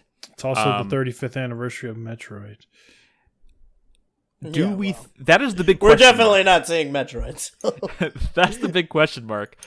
Do you think we see anything about Metroid Prime? I put that as a bingo square. I think we they will. say fucking nothing. I think we will. I about Metroid say Prime 4. Wait. they would only do something in a very offensive manner, like a Metroid Federation Force 2, or just something to really piss you off. No. Metroid Prime 4 is a thing that exists. They know they can't do that. It exists. Which they've Metroid rebooted that like game twice that- at this point. It doesn't matter if they've rebooted Is Metroid it. that game that Samus from... Sorry, Fuck you Crispy. guys, never mind. I want to hear Fuck the off. joke. Fuck off! Fuck off! No, it's I not wanna hear funny! Is Metroid the game that Samus From can't Smash crawl? Brothers is in? Can't crawl. Is that- No, it was Samus from Smash Brothers, Yeah. She used Yeah, to be okay. in a game series way back when. Oh my god, I actually quit. I'm out. I'll see you guys. No, he fucked the part there. He can't do this. He can't do this to us. No, he can. He can. Hey, okay. He just broke the stream. on the he topic broke of it. Metroid. On the topic of Metroid, are we finally going to see a Metroid Prime trilogy announced? Is it ever going to no. exist? Why not? Well, if they announce maybe four, Metroid Switch Prime Pro. trilogy. if they announce 4, I would not be surprised that they don't also leave. I mean, it's one of those things where similar, to other things they've done in the past. Hey, Metroid Prime 4 is coming out. Since everyone's hyped for it and it's not out yet, let's just remaster the fucking trilogy and then that'll sell like gangbusters because everyone's hyped for 4. yeah, but the only problem is, we've talked about this before, but like trying to translate all of the motion controls to the Switch, probably a big pain in the Why dick. not? Why not does to it say have to be motion controls? They can't.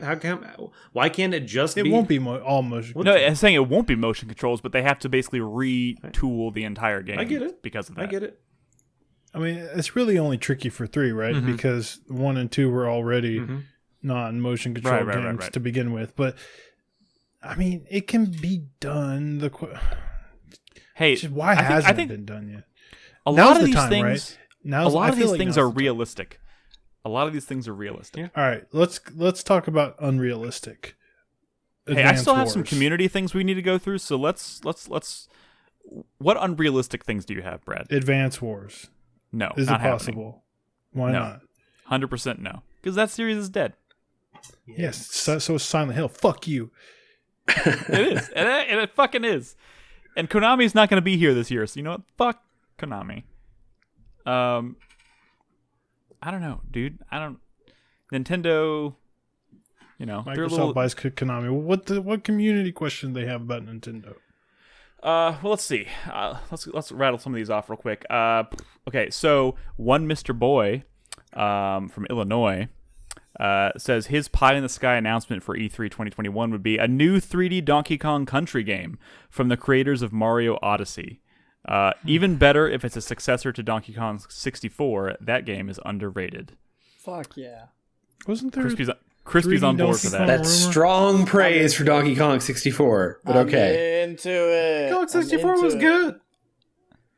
I like his. I mean, that's an inspired idea. But his prediction would be Dragon's Dogma 2. But for the love of God, don't go the Monster Hunter route and optimize it for the Switch. I don't think Dragon Dogma 2 That's is what I was going to bring up. I definitely do not want Dragon's Dogma 2 to be a Switch exclusive.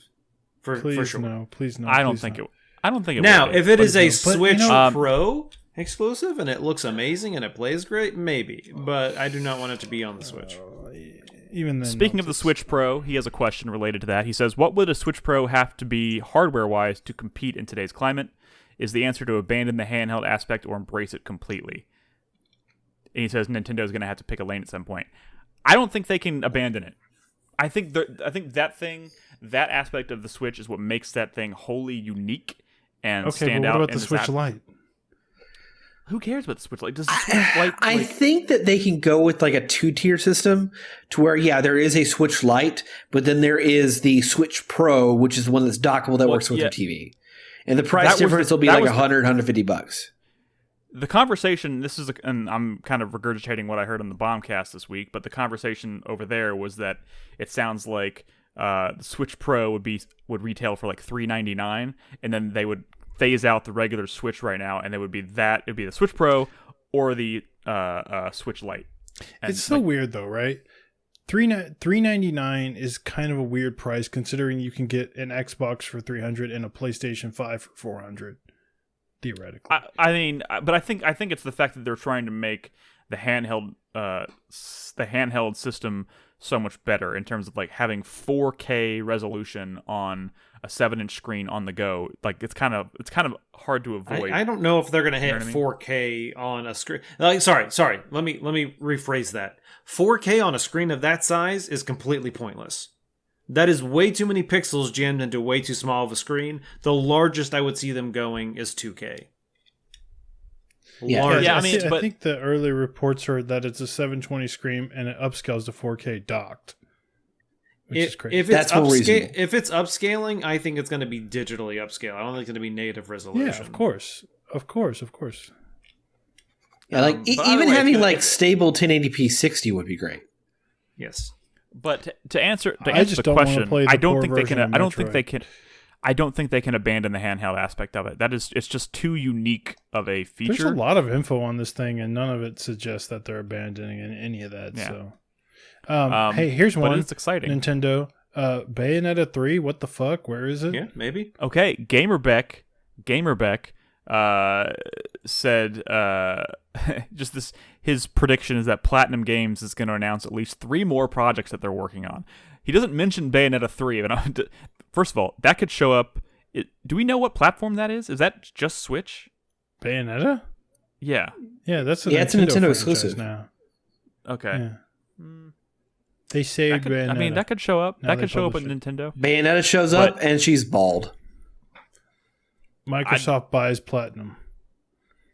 That could be an acquisition. That and then gives them back Scalebound. Acquisition. No. What is Scalebound at Microsoft? I would like to see Bayonetta. I would love to see it, but of course, didn't they suggest that it's like more ambitious this time around? So I want to see what that's all about. I mean, it would have to be to explain why they haven't talked about it in so long. I want to know more about their giant robot game that they're making. Yeah, exactly. Where is that going to be? Yeah. Who knows? Gamerback asks, at the end of every E3, there's talk of who, quote-unquote, won. So, who do you think is going to win E3 this year? Not the gamers. Oh, definitely the consumer, right? Some game from Devolver's going to shadow drop and blow up, and all the influencers are going to be playing that, and that's what's going to win. I mean, I feel like Elden Ring kind of already did it. You know what I mean? It's going to be... If nothing comes close to touching the excitement around Elden Ring today, which was like the #1 trending topic on Twitter for a while, like, yeah. I don't know. Yeah. But honestly, I could see if we want to be real about it, I think Nintendo has... Nintendo has a solid chance of stealing the show this year. Elden Ring is a known quantity, so it can't inherently be the most exciting. If they show something like Breath of the Wild too. Yeah, that could be a big deal because we know nothing about it. You're right. The Blue Fabbit from Ohio says his pie in the sky announcement would be Chromehound's announcement from FromSoft, but it could be cool, but I don't think we're going to see two FromSoft unless they announce that at the Bandai Namco thing. Oh my god, what if they just do a Chromehounds themed DLC for Elden Ring? It's like roaming mechs in the world. Let's see. And he says his prediction would be a 10-plus list of games new on Xbox that will make use of their smart delivery system to be available on their Game Pass on all consoles, to distract from their lack of first-party titles. Yeah, I mean, that seems like a fair strategy for a studio or company that doesn't necessarily have a lot of first-party games to lean on. Well, also, they're announcing, like, we already know that all their first-party titles are going to be Game Pass day one, but right. Also, but a lot of their quote-unquote first-party titles now are just studios. They like Hellblade is technically a first-party title now. They just bought up. What does that even mean for Microsoft? Well, also, I was going to say they're buying up like Game Pass exclusivity like left and right.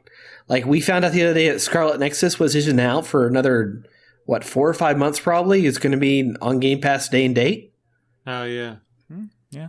I mean, Game Pass is going to be a big theme. Oh, of course, at Microsoft for sure. Yeah. Turvo Ma from Sweden also brings up Dragon's Dogma 2 as his pie in the sky announcement, and says his prediction is Ubisoft showing something inappropriate in a trailer that later has to be pulled from YouTube. I can see it. Could happen. Also, I love how when they were interviewing, what's his name? Jeff Keighley. Far Cry. I don't know. No. Giancarlo Esposito? Giancarlo Esposito? First of all, that dude. Far Cry. That dude was like, first of all, was great to hear from just in terms of like not being on a script, but it also sounded very much like he did not get the memo about don't use the word political, don't reference Cuba. Like he was just like doing all the things that Ubisoft has been like yanking immediately. So yeah, because he doesn't give a shit. I know, and it was super he's already refreshing. got his money. And it's already too late to cut him out of the game. Mr. Boy brings up a good point. I can't wait till getting to impressions on this podcast. Okay, Brad, what do you want me to do? I know. I think you were the one who hijacked my Jurassic World Evolution conversation for 20 fucking true, minutes to talk about Fast and the Furious. That's true, I did. Okay, but that was a good conversation. I have 3 more community things to mention. I won't even mention my game this week. I won't even mention my game. I'm not going to mention it either. Mr. Green Toast from Texas. His pie in the sky announcement would be a new Deadhead Fred, which we know he loves.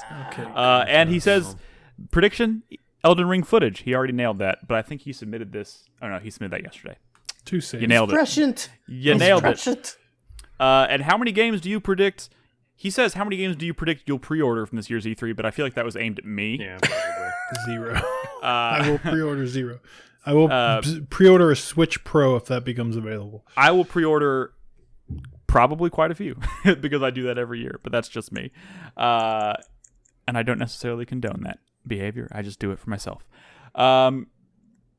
Wall Carl from the UK, from London, UK, says pie in the sky announcement would be a Yakuza Ishin / Kenzen Western release. Yes, that would be Sony though, right? So is that the feudal Japan one? Yeah, both of them are. Yeah.